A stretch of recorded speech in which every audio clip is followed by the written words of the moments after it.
السلام عليكم ورحمة الله وبركاته. أعوذ بالله من الشيطان الرجيم. بسم الله الرحمن الرحيم. الحمد لله رب العالمين والصلاة والسلام على سيد المرسلين وعلى آله وأصحابه وأتباعه وأعوانه إلى يوم الدين. أما بعد.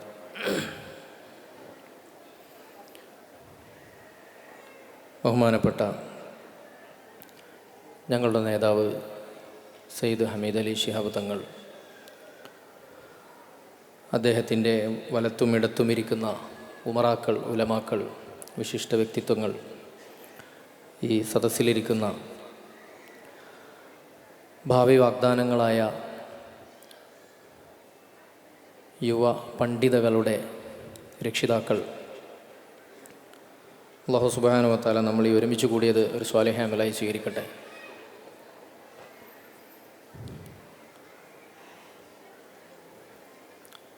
വൈജ്ഞാനിക സെഷനുകൾ എന്തുകൊണ്ടും പ്രധാനപ്പെട്ടതാണ്. സനദ് ദാനത്തിൻ്റെ കേവലം ഔപചാരികത എന്നതിനപ്പുറം ഒരു വൈജ്ഞാനിക സംരംഭത്തിൻ്റെ സനദ് ദാന പരിപാടിയിൽ വിജ്ഞാനത്തിൻ്റെ പ്രസരണവും ഷെയറിങ്ങുമൊക്കെ വളരെ പ്രസക്തമാണ്. അതുകൊണ്ട് ആ ഒരു ഗൗരവത്തിൽ നമ്മൾ ഈ സദസ്സിലിരിക്കണമെന്ന് വിനീതമായിട്ട് അപേക്ഷിക്കുകയാണ്. ബഹുമാനപ്പെട്ട തങ്ങളവറുകൾ പ്രസംഗിക്കുന്ന സമയത്ത് സഹോദരിമാരുടെ ഭാഗത്തു നിന്നുണ്ടായ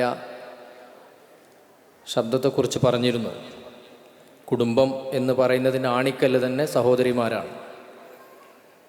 അതുകൊണ്ട് ആ വിഷയം പ്രത്യേകം മാനിക്കണമെന്നും പാലിക്കണമെന്നും വിനീതമായി അഭ്യർത്ഥിക്കുകയാണ്.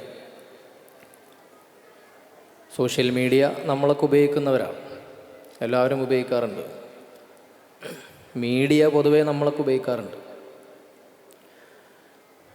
മീഡിയയുടെ ഏറ്റവും വലിയ പ്രത്യേകത അത് നമുക്ക് സത്യങ്ങളെ പാകം ചെയ്തു തരുന്നു എന്നുള്ളതാണ്. സത്യം നമ്മൾ മനസ്സിലാക്കിയതും മീഡിയ തരുന്നത് വേറെ കഥകളും എന്ന രീതിയിലല്ല നമ്മൾ മീഡിയ കാണൽ. എന്ത് നുണയാണെങ്കിലും ശരി, മീഡിയയിലൂടെ കണ്ടത് സത്യമാണ് എന്നാണ് നമ്മൾ കരുതാറുള്ളത്. അതാണ് മീഡിയയുടെ ഒരു ശക്തി എന്ന് പറയും. മീഡിയ രണ്ട് വിധമാണ്. ഒന്ന് പരമ്പരാഗത മീഡിയ, കൺവെൻഷനൽ മീഡിയ, അതാണ് ചാനലും പത്രമൊക്കെ. അതാണ്. രണ്ടാമത്തത് ന്യൂ മീഡിയ, അതാണ് സോഷ്യൽ മീഡിയ. ആർക്കും എന്തും പറയാം. നിങ്ങൾക്ക് വേണമെങ്കിൽ ചെക്ക് ചെയ്ത് നോക്കാം. നാളെ രാവിലെ പരിചയമുള്ള ഏതെങ്കിലും കുട്ടികളെ വിളിച്ചിട്ട് അവിടെ ഒരു യൂട്യൂബ് ചാനൽ ഉണ്ടാക്കി തന്നാൽ ഞാൻ കുറച്ച് വർത്തമാനം പറയട്ടെ എന്ന് പറഞ്ഞിട്ട് നിങ്ങളെ ഫോണ് ഇങ്ങനെ തിരിച്ചു വെച്ചിട്ട് നിങ്ങൾക്ക് അറിയുന്ന എന്തെങ്കിലും കാര്യങ്ങൾ, അതാ ഒരാളെ കുറ്റങ്ങളാണെങ്കിൽ അതാവാം, ചെയ്യാൻ പാടില്ലാത്ത കാര്യമാണ്. പക്ഷെ ഞാൻ പറയാം, എക്സ്പെരിമെൻ്റാണ് പറഞ്ഞത്. എന്തെങ്കിലും കാര്യങ്ങൾ നിങ്ങൾ പ്രത്യേകിച്ച് ആളുകളെ നെഗറ്റീവാണെന്നുണ്ടെങ്കിൽ, കുറ്റമൊക്കെ ആണെങ്കിൽ ആളുകൾ പെട്ടെന്ന് കേൾക്കും. നാളെ നിങ്ങളൊരു 20 മിനിറ്റ് സംസാരിക്കുന്നു, അതേ ചാനലിൽ മറ്റന്നാൾ 20 മിനിറ്റ് സംസാരിക്കുന്നു. കണ്ടിന്യൂസ് ആയിട്ട് ചെയ്താൽ ആരെങ്കിലും തോണ്ടുന്നതോ കൊളത്തുന്നതോ ആക്ഷേപിക്കുന്നതോ ഒക്കെ ഉണ്ടെങ്കിൽ സ്വാഭാവികമായിട്ടും അതിന് റീച്ച് വർദ്ധിക്കും. അത് ശരിയാണോ തെറ്റാണോ എന്ന് നോക്കിയിട്ടല്ല അത് റീച്ച് ആവാറുള്ളത്. അതിൻ്റെ അൽഗോരിതം സെറ്റ് ചെയ്തിരിക്കുന്നത് അങ്ങനെയാണ്. ആളുകൾ എത്രത്തോളം അതിൻ്റെ അടിയിൽ വന്ന് പറയുന്നോ അതിനനുസരിച്ച് അതിന് റീച്ച് വർദ്ധിക്കും. ഇങ്ങനെയാണ് സോഷ്യൽ മീഡിയ പ്രവർത്തിക്കുന്നത്. അപ്പം നിങ്ങൾ യൂട്യൂബൊക്കെ തുറന്നങ്ങനെ ഇരിക്കും, അതിൽ പറയുന്നത് മുഴുവൻ സത്യമാണെന്ന് നിങ്ങൾ വിശ്വസിക്കരുത്. ഹാഫ് ട്രൂത്ത് ആയിരിക്കും. അതിന് പുറമെ അയാളുടെ വിശ്വാസങ്ങളും കൂടെ ഉണ്ടാവും. ഇതെല്ലാം കൂടി ശരിയാണെന്ന് നമ്മൾ വിശ്വസിക്കും. സോഷ്യൽ മീഡിയയുടെ മാത്രമല്ല, സാധാരണ മീഡിയകളുടെയും പ്രശ്നം ഇതാണ്. എല്ലാ സമയത്തും നമുക്ക് ആവശ്യമുള്ള സത്യങ്ങളെ കുക്ക് ചെയ്ത് തരുന്ന പരിപാടിയാണ് മീഡിയ ചെയ്തിട്ടുള്ളത്. അതുകൊണ്ട് തന്നെ മീഡിയയിൽ വന്നാൽ, ചാനലിൽ വന്നല്ലോ, യൂട്യൂബിലുണ്ടല്ലോ, ഫേസ്ബുക്കിലുണ്ടല്ലോ എന്നതുകൊണ്ട് അത് സത്യമാണെന്ന് നമ്മൾ വിശ്വസിക്കും. അപ്പോൾ നമ്മൾ വിശ്വസിക്കുന്ന സത്യങ്ങളൊന്നും സത്യങ്ങളല്ല. ചിലത് സത്യങ്ങളാവാം, പക്ഷെ മീഡിയ പറഞ്ഞതുകൊണ്ട് സത്യമായിട്ട് നമ്മൾ വിശ്വസിച്ചു പോയതാണ്. ഇതാണ് നമ്മൾ അടിസ്ഥാനപരമായി മനസ്സിലാക്കേണ്ടത്.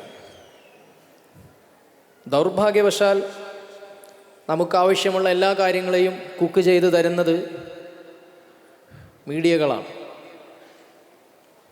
നമുക്കൊക്കെ അറിയാം, മുമ്പ് ദാറുൽ ഹുദയിൽ നിന്നും ബിരുദം വാങ്ങാത്ത ഒരാൾ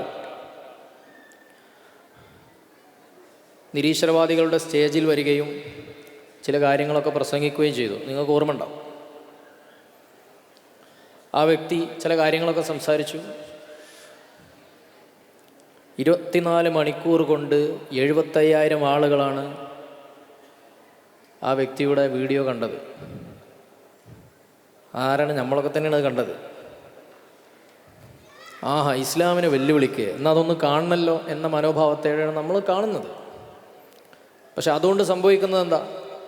നമ്മൾ കാണുകയും നമ്മൾ ലൈക്ക് ചെയ്യുകയും നമ്മൾ അതിൻ്റെ അടിയിൽ കമൻറ്റ് ചെയ്യുകയും ചെയ്താൽ സംഭവിക്കണം എന്താ? ആ വ്യക്തി നന്നാവുമോ? ആ വ്യക്തി നന്നാവലല്ല സംഭവിക്കുന്നത്. മറിച്ച് നിങ്ങൾ കമൻറ്റ് ചെയ്യുമ്പോൾ, നിങ്ങളൊരു കുത്തിട്ടാൽ പോലും നിങ്ങളുടെ ഫ്രണ്ട്സിലേക്ക് യൂട്യൂബ് അത് സജസ്റ്റ് ചെയ്ത് കൊടുക്കും, എത്തിച്ചു കൊടുക്കും. എത്രത്തോളം നിങ്ങൾ അതിൽ എൻഗേജ് ചെയ്യുന്നോ അത്രത്തോളം അത് ആളുകളിലേക്ക് വികസിച്ചു കൊണ്ടിരിക്കും. അപ്പോൾ നമ്മൾ ചെയ്യേണ്ടത് എന്താ? അത് ചെയ്യാതിരിക്കുക എന്നുള്ളതാണ്. എല്ലാവരും മനസ്സിലാക്കണം, ഇസ്ലാമിനെ തെറി പറയുന്ന കാര്യങ്ങളൊക്കെ വന്നു കഴിഞ്ഞാൽ ഞാൻ 2 മറുപടി പറയട്ടെ, എന്നാലേ ഒരു സമാധാനമാവും. ഓക്കെ, നമ്മളത് ചെയ്യും. പക്ഷെ അതുകൊണ്ട് ലാഭമല്ല, നഷ്ടമാണ് ഉണ്ടാകുന്നത്. 2 കാര്യങ്ങളാണ്. ഒരു ലാഭം, ഒരു നഷ്ടം അവർക്ക് ലഭിക്കുന്ന വരുമാനമാണ്. അല്ലേ? കോവിഡ് കാലത്ത് നിങ്ങൾക്ക് ഓർമ്മയുണ്ടാകും, എത്ര ആളുകളാണ് ഇസ്ലാമിനെ തെറി പറഞ്ഞ് വരുമാനമുണ്ടാക്കിയത്. രാവിലെ എണീറ്റ് വരും, ആയിഷ ബീവിയെക്കുറിച്ച് പറയും, ഖദീജ ബീവിയെക്കുറിച്ച് പറയും, നബി സല്ലല്ലാഹു അലൈഹി വസല്ലം തങ്ങളുടെ വിവാഹത്തെക്കുറിച്ച് പറയും, ആക്ഷേപിക്കും, തെറി പറയും. അപ്പോൾ സമുദായത്തിലെ പോരാളികളൊക്കെ അതിൻ്റെ അടിയിൽ പോയിട്ട് നീ ആരടാ എൻ്റെ മുത്തുനബിയെ പറയാൻ എന്ന് ചില ആളുകൾ തെറി പറയും. ചില ആളുകൾ വളരെ ആശ്വാസത്തോടെ, പ്രിയമുള്ള സഹോദര, താങ്കൾ കരുതുന്ന ഇസ്ലാം അങ്ങനെയല്ല, ഇസ്ലാം എന്ത് മനോഹരമാണെന്ന് അറിയുമോ എന്നൊക്കെ പറഞ്ഞിട്ട് വളരെ നന്നായിട്ട് ഉപദേശിക്കും. 2 ചെയ്താലും സംഭവിക്കുന്നത് എന്താ? ഈ കണ്ടൻറ്റ് ആരാണോ അതിൻ്റെ അടിയിൽ, ഈ കണ്ടൻറ്റിൻ്റെ അടിയിൽ പോയിട്ട് ഈ കമൻറ്റ് ചെയ്യുന്നത്, അവരിലേക്കൊക്കെ ഇത് സ്പ്രെഡാവും, അവരും കൂടെ കാണും. അങ്ങനെയാണ് അതിൻ്റെ എൻജിനീയർമാർ അതിനെ നിർമ്മിച്ചിരിക്കുന്നത്. ഈ ഒരു ലിറ്ററസി ഇല്ലാതെയാണ്, ഈ ഒരു സാക്ഷരതയില്ലാതെയാണ് സമുദായം, അത് കുടുംബമാണെങ്കിലും ശരി, വ്യക്തിയാണെങ്കിലും ശരി, സോഷ്യൽ മീഡിയയിൽ പെരുമാറിക്കൊണ്ടിരിക്കുന്നത്, പോരാട്ടം നടത്തിക്കൊണ്ടിരിക്കുന്നത്. ആ പോരാട്ടത്തിൻ്റെ ഫലം, റിസൾട്ട് എന്താണെന്ന് ഇപ്പോൾ ഞാൻ വിശദീകരിക്കാതെ നിങ്ങൾക്ക് അറിയാലോ. എന്തൊക്കെ പ്രശ്നങ്ങളാണ് ഇവിടെ ഉണ്ടായിക്കൊണ്ടിരിക്കുന്നത്. ചില ആളുകൾ നല്ലത് ഉദ്ദേശിച്ച് ചെയ്യായിരിക്കും, പക്ഷെ നേരെ ഓപ്പോസിറ്റ് ആയിരിക്കും ഫലം. നല്ലത് ഉദ്ദേശിച്ച് ചെയ്താൽ തന്നെ അതല്ല ഉദ്ദേശിച്ചത് എന്ന് വരുത്തി തീർക്കാൻ സജീവമായി പോരാളികൾ രംഗത്ത് വരികയും ചെയ്യുന്നു. പോരാളികൾ എന്നത് നെഗറ്റീവ് സെൻസിലാണ് ഞാൻ പറയുന്നത്, പോസിറ്റീവ് സെൻസിലല്ല. നമ്മളൊക്കെ ഏറിയും കുറഞ്ഞും ഒരു പോരാളിയാണ്. പ്രത്യേകിച്ച് കോവിഡ് സമയത്ത് ആണിത് ആരംഭിച്ചത്. അപ്പോൾ ഇസ്ലാമിനെക്കുറിച്ച് തെറി പറഞ്ഞ് മാത്രം വരുമാനം നേടുകയും ജീവിതം സെറ്റിലാവുകയും ചെയ്ത ആളുകളുണ്ട്. സംഘപരിവാറിൻ്റെ ഫണ്ട് കിട്ടിയത് മാത്രമല്ല, യൂട്യൂബിൻ്റെ വരുമാനം കിട്ടിയതുകൊണ്ടാണ്. യൂട്യൂബിന് വരുമാനം കിട്ടാനുള്ള എളുപ്പമാർഗം ഒന്ന് ഇസ്ലാമിനെ തെറി പറയാന്നുള്ളതാണ്, അല്ലെങ്കിൽ സെലിബ്രിറ്റികളെ കുറ്റം പറയാം. ഇതൊക്കെ പറ്റും. കാരണം അവരുടെ ആരാധകരൊക്കെ ഇവിടെ കയറി നിരങ്ങും, അതോടുകൂടി ആ വീഡിയോ റീച്ചാവും. നല്ല കാര്യങ്ങൾക്ക് അല്ല യൂട്യൂബ് പൈസ കൊടുക്കുന്നത്. യൂട്യൂബ് എത്ര ആളുകളിലേക്ക് വീഡിയോ എത്തുന്നോ അതിനനുസരിച്ചാണ് ഡോളറിൽ പൈസ വരിക. അപ്പം നമ്മുടെ സത്യങ്ങളെ ഷെയ്പ്പ് ചെയ്യുന്നത് മീഡിയയും സോഷ്യൽ മീഡിയയുമാണ് എന്നാണ് ഞാൻ പറഞ്ഞു വരുന്നത്. സത്യങ്ങൾ വേറെ തന്നെ നിൽക്കുകയാണ്. മീഡിയയും സോഷ്യൽ മീഡിയയും പറയുന്ന കാര്യങ്ങൾ അത് വേറെയാണ്. പക്ഷെ ആളുകളൊക്കെ സത്യമെന്ന് പറഞ്ഞാൽ അത് മീഡിയ പറയുന്നതാണ് എന്നാണ് വിശ്വസിച്ചിട്ടുള്ളത്. മഹാനായ അബുൽ ഖാസിം സമർഖന്ദി റഹ്മത്തുള്ളാഹി അലൈഹി അദ്ദേഹം പറയുന്നൊരു കാര്യം ഗസാലി ഇമാം ഉദ്ധരിക്കുന്നത് കാണാം. കുല്ലുൽ ഫിതൻ തൻശഉ അൻ സലാസത്തി നഫർ, എല്ലാ പ്രശ്നങ്ങളും ഉണ്ടാകുന്നത് 3 വിഭാഗം ആളുകൾ കാരണമാണ്. ഒന്ന് നാഖിലുൽ അഖ്ബാർ, 2 മുതലഖിൽ അഖ്ബാർ, 3 ത്വാലിബ് ഇസ്തിമാഇൽ അഖ്ബാർ.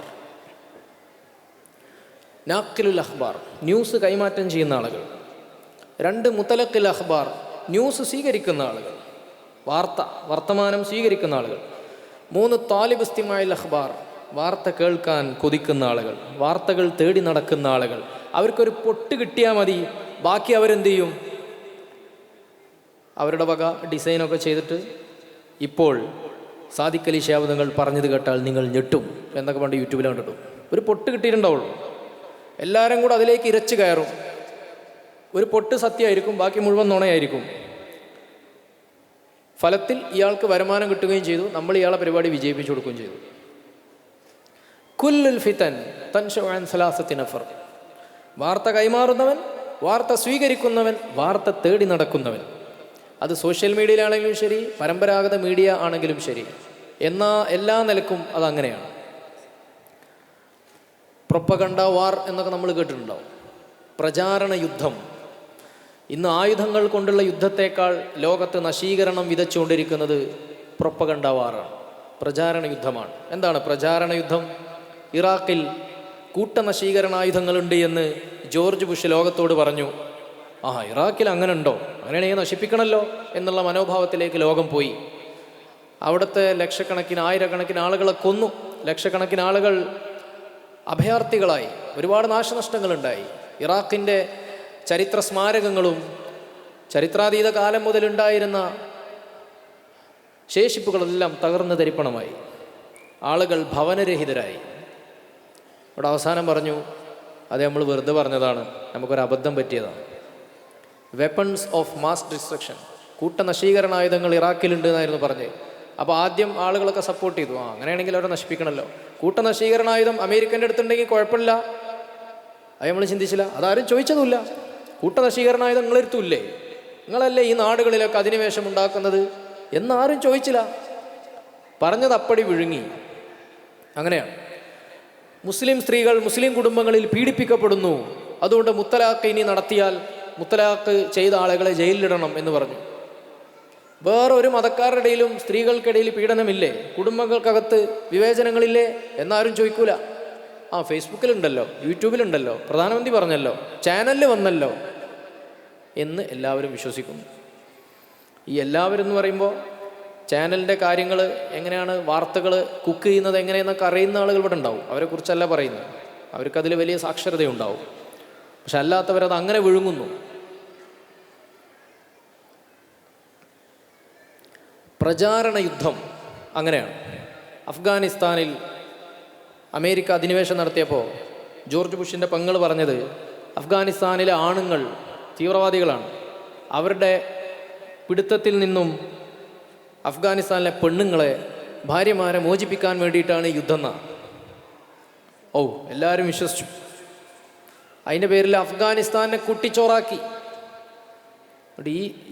ഈ അധിനിവേശത്തിൽ കൊല്ലപ്പെട്ടതിൽ ഭൂരിഭാഗം ആരാണ്? സ്ത്രീകളും കുട്ടികളുമാണ്.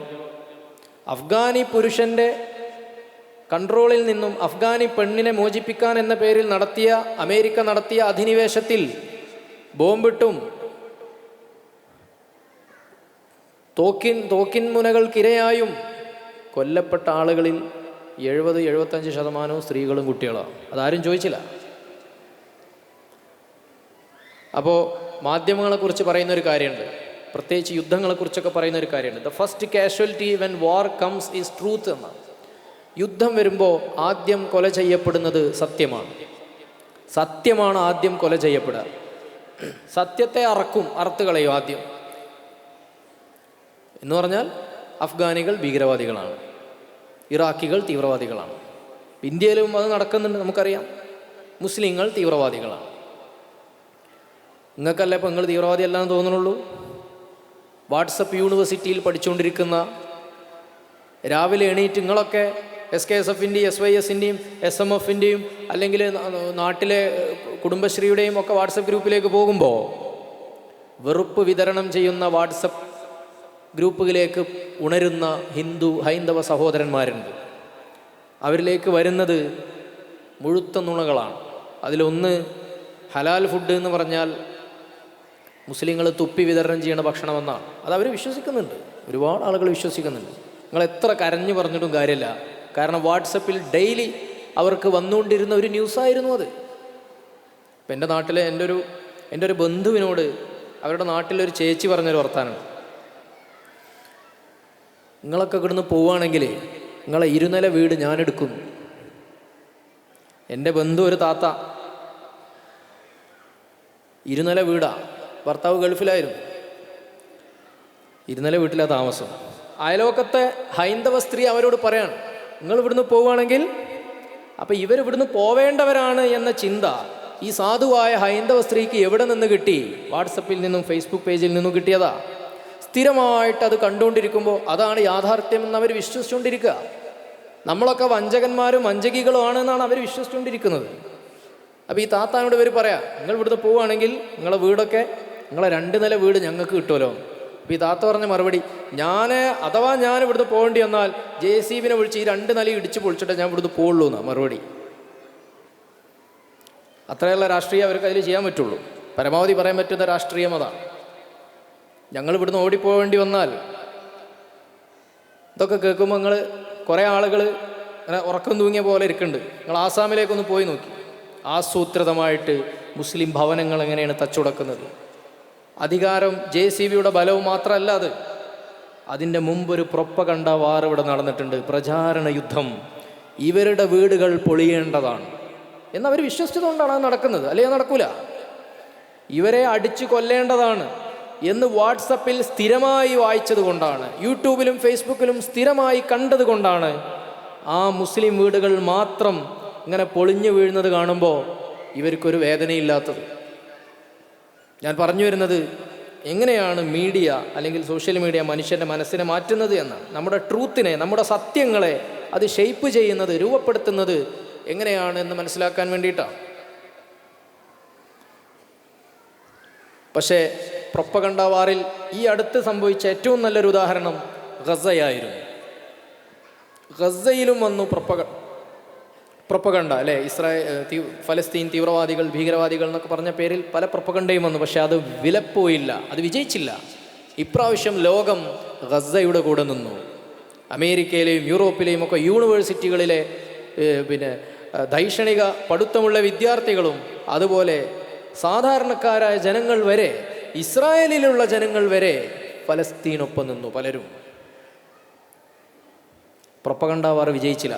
അതിന് കാരണം അത്രയധികം ആളുകൾ ഫലസ്തീനിൽ, ഗസയിൽ കൊല്ലപ്പെടുന്നത് കണ്ടപ്പോൾ ലോകത്തിന് മാറി ചിന്തിക്കാൻ തോന്നിയതാ. അതിപ്പോൾ അടുത്ത് വന്ന പ്രതിഭാസമാണ്. മുമ്പൊക്കെ സർവ്വതും വിശ്വസിക്കുമായിരുന്നു. ഒരു നാട്ടിൽ കയറി പ്രശ്നം ഉണ്ടാക്കാൻ അമേരിക്ക, പാശ്ചാത്യ മീഡിയ എന്ത് നുണ പറഞ്ഞാലും അതൊക്കെ വിശ്വസിക്കുന്ന ആളുകളായിരുന്നു നമ്മൾ വരെ. സ്റ്റേറ്റ് പറയുന്ന, പോലീസ് പറയുന്ന ഭീകരവാദത്തെക്കുറിച്ചുള്ള നുണകൾ നമുക്കിടയിലുള്ള പല ആളുകളെക്കുറിച്ചും പത്രങ്ങളിലൂടെ വരുമ്പോൾ അത് വിശ്വസിച്ച ആളുകളായിരുന്നു നമ്മളൊക്കെ. ഇയാൾ ഭീകരവാദിയാണെന്ന് പറയുമ്പോൾ നമ്മൾ പറയും അയാളാണ് ഭീകരവാദി, ഞാനല്ലട്ടോ എന്ന് പോയി പറയും.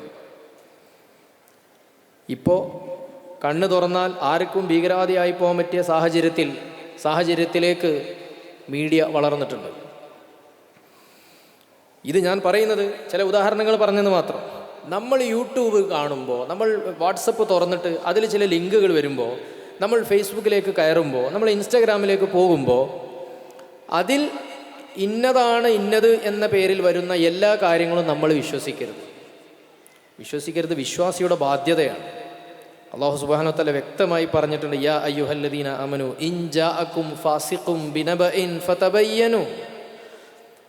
വിശ്വസിക്കാൻ കൊള്ളാത്ത ഒരു സോഴ്സിൽ നിന്നും ഒരു വിവരം നിങ്ങൾക്ക് കിട്ടിയാൽ ഫതബയ്യനു, നിങ്ങൾ എന്ത് ചെയ്യണം? അത് വെരിഫൈ ചെയ്യണം. അൻ തുസീബു ഖൗമൻ ബിജഹാല, അല്ലെങ്കിൽ നിങ്ങൾ തെറ്റാണ് കൈമാറ്റം ചെയ്യുന്നത്, ഫതുസ്ബിഹു അലാ മാ ഫഅൽതും നാദിമീൻ, അങ്ങനെയാണെങ്കിൽ പിന്നെ നിങ്ങൾ ഖേദിക്കേണ്ടി വരും എന്ന് വിശുദ്ധ ഖുർആൻ വളരെ വ്യക്തമായി പറയുന്നു. ഖുർആൻ ഇവിടെ ഉദ്ദേശിച്ചത് അന്ന് ആയത്തും ഹദീസുകളൊക്കെ കൈമാറ്റം ചെയ്യുന്നതിനെ കുറിച്ചാണ് അന്നത്തെ ഉദ്ദേശം. പക്ഷെ ഇന്നത്തെ ഉദ്ദേശം മീഡിയയും പത്രവും സോഷ്യൽ മീഡിയയുമാണ്. വിശ്വസനീയമായ സോഴ്സ് അല്ല. ചാനലിൽ ഇങ്ങനെ വെണ്ടക്ക അക്ഷരത്തിൽ എഴുതി കാണിച്ചാൽ അത് മുഴുവൻ വിശ്വസനീയമായ സോഴ്സാണ് നമ്മൾ കരുതരുത്. ഹാഫ് ട്രൂത്ത് ആയിരിക്കും. എല്ലാ കാര്യങ്ങളും അങ്ങനെ ആവണമെന്നില്ല. മാത്രമല്ല, പ്രധാനപ്പെട്ട ന്യൂസുകൾ ഏതാണ് എന്നതിനെക്കുറിച്ചുള്ള നമ്മുടെ ധാരണയെയും മീഡിയയാണ് സ്വാധീനിക്കുന്നത്. ഇപ്പോൾ ഈ അടുത്ത് വന്ന 2 ദിവസം മുമ്പ് വന്നൊരു ന്യൂസുണ്ട്. സംസ്ഥാനത്ത് എയ്ഡ്സ് രോഗികളുടെ എണ്ണം വർദ്ധിച്ചിരിക്കുന്നു. മാസം ശരാശരി 100 പുതിയ HIV അണുബാധിതരുണ്ടാവുന്നു സംസ്ഥാനത്ത്. ഒരു മാസം കേരളത്തിൽ 100 പുതിയ HIV റിപ്പോർട്ട് ചെയ്യുന്നു. എത്ര ഗൗരവതരമായ ന്യൂസാണത്. അതെന്നെ ആർക്കിടയിലാണെന്ന് ശ്രദ്ധിക്കണം, ഏത് പ്രായക്കാർക്കിടയിലാണെന്ന് ശ്രദ്ധിക്കണം. 15 മുതൽ 24 വയസ്സുള്ള ആളുകൾക്കിടയിലാണ്, കുട്ടികൾ, ചെറുപ്പക്കാർ. 15 മുതൽ 24 വയസ്സ് വരെയുള്ള ഇടയിൽ ഒരു മാസം 100 പേർ എന്ന തോതിൽ HIV അണുബാധിതരായ ആളുകളുടെ റിപ്പോർട്ടുകൾ വർദ്ധിച്ചിരിക്കുന്നു. 2022 മുതൽ കഴിഞ്ഞ വർഷം വരെ, കഴിഞ്ഞ 3 കൊല്ലം 9, 12, 14% വർധനവ്. പക്ഷേ ഈ വർഷം ഏപ്രിൽ മുതൽ ഒക്ടോബർ വരെയുള്ള കാലയളവിൽ 15% HIV ഉയർന്നിട്ടുണ്ട്. അതും ആർക്കിടയിൽ? 15 മുതൽ 24 വയസ്സ് വരെ പ്രായമുള്ള ആളുകൾക്കിടയിൽ. ഇതിലേറ്റവും കൂടുതൽ മൾട്ടിപ്പിൾ സെക്സ് പാർട്ട്നേഴ്സ് ഉള്ള ആളുകൾക്കാണ് ഇതിലേറ്റവും കൂടുതൽ രേഖപ്പെടുത്തിയിട്ടുള്ളതാണ്. ഇത് ഈ സ്വാതന്ത്ര്യത്തിൻ്റെയും പുരോഗമനത്തിൻ്റെയൊക്കെ ഭാഗമായിട്ട് ആരുമായിട്ടും ബന്ധം പുലർത്താം എന്നൊക്കെയാണല്ലോ നമ്മളെ കുട്ടികൾ പഠിക്കണത്. ഇപ്പോൾ നമ്മളെ കുട്ടികൾ +2-ലും പിന്നെ BA ലിറ്ററേച്ചറൊക്കെ പഠിക്കുമ്പോൾ അതാണ് പഠിക്കണത് യൂണിവേഴ്സിറ്റിയിൽ. അത് നിങ്ങൾ മനസ്സിലാക്കിയിട്ടില്ലേ? നമ്മൾ കുട്ടികൾ ഫുൾ A+ ഒക്കെ നേടുമ്പോൾ നമ്മൾ കാരണന്മാരെയും തങ്ങന്മാരെയും ഉസ്താന്മാരെയൊക്കെ വിളിച്ചിട്ട് ആദരിക്കലില്ലേ? കുട്ടികൾക്ക് മെമൻറ്റോ ഒക്കെ കൊടുക്കാറില്ലേ? Cash award കൊടുക്കാറില്ലേ? എന്ത് പഠിച്ചിട്ടാണ് ഇവർ A+ നേടിയത് നമ്മൾ ആലോചിക്കാറുണ്ടോ? ഇവരിതൊക്കെയാണ് പഠിക്കണത്. ആരുമായും പ്രണയബന്ധമാവാം, ലൈംഗികത ഓരോ മനുഷ്യൻ്റെയും സ്വാതന്ത്ര്യമാണ് എന്നൊക്കെയാണ് ഈ കുട്ടികൾ പഠിക്കണത്. നിങ്ങൾ ടെക്സ്റ്റ് ബുക്കുകൾ എടുത്തു നോക്കി, BA സോഷ്യോളജിയും BA ലിറ്ററേച്ചർ, ഇംഗ്ലീഷ് ലിറ്ററേച്ചറൊക്കെ എടുത്തു നോക്കി. മാർക്ക് വാങ്ങിയാൽ പോരാ, എന്ത് പഠിച്ചിട്ടാണ് കുട്ടി മാർക്ക് നേടുന്നത് എന്നുകൂടെ നോക്കണം. ഞാൻ പറഞ്ഞു വരുന്നതല്ല, ഈ HIV-യുമായി ബന്ധപ്പെട്ട, എയ്ഡ്സുമായി ബന്ധപ്പെട്ട ന്യൂസ് എത്ര ചാനലുകളിൽ നിങ്ങൾ കണ്ടവരുന്ന് കൈവക്കോ? അല്ലെങ്കിൽ അതിനെക്കുറിച്ചുള്ള ചർച്ച, പ്രൈം ടൈം ചർച്ച കണ്ടു? വളരെ തുച്ഛമാണ്. ഇവിടെ ഒരു 300 ആളെങ്കിലും ഉണ്ടാവും മിനിമം. അതിലിപ്പോൾ 2 ആളെ കൈപൊക്കിയത്. ചിലവർ ഇനി എന്തെന്നായാലും വേണ്ടില്ല, ഞാൻ കൈപൊക്കണില്ല എന്ന് കരുതി ഇരിക്കുന്നുണ്ടാവും. Okay, no problem. പക്ഷെ അതേ സമയം രാഹുൽ മാങ്കൂട്ടത്തിൽ ബാംഗ്ലൂരിലേക്കോ തമിഴ്നാട്ടിലേക്കോ പോയ കാറിൻ്റെ നിറം നിങ്ങൾക്ക് അറിയില്ലേ? ചുവന്ന പോളോ കാറാന്ന് എല്ലാവർക്കും അറിയാം. അതങ്ങനെ എയർ ചെയ്തുകൊണ്ടേയിരിക്കണം.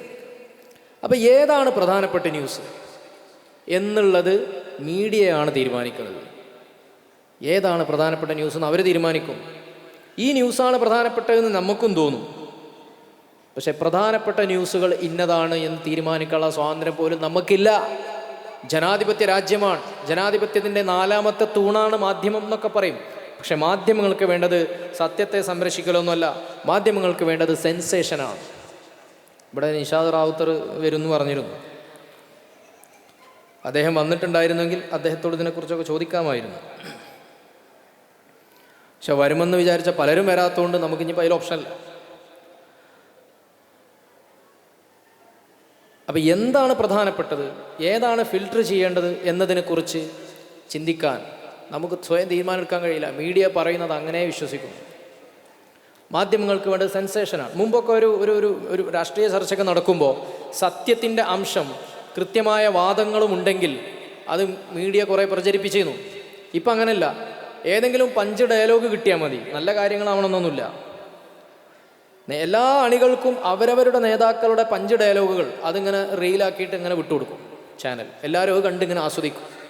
അപ്പുറത്ത് ആ പറഞ്ഞതിനെ തോൽപ്പിക്കുന്ന കാര്യം വേറെ പറഞ്ഞിട്ടുണ്ടാവാം, അത് ഇയാൾക്ക് കിട്ടൂല. ഇങ്ങനെയാണ് മീഡിയ ഇപ്പോൾ വർക്ക് ചെയ്തുകൊണ്ടിരിക്കുന്നത്.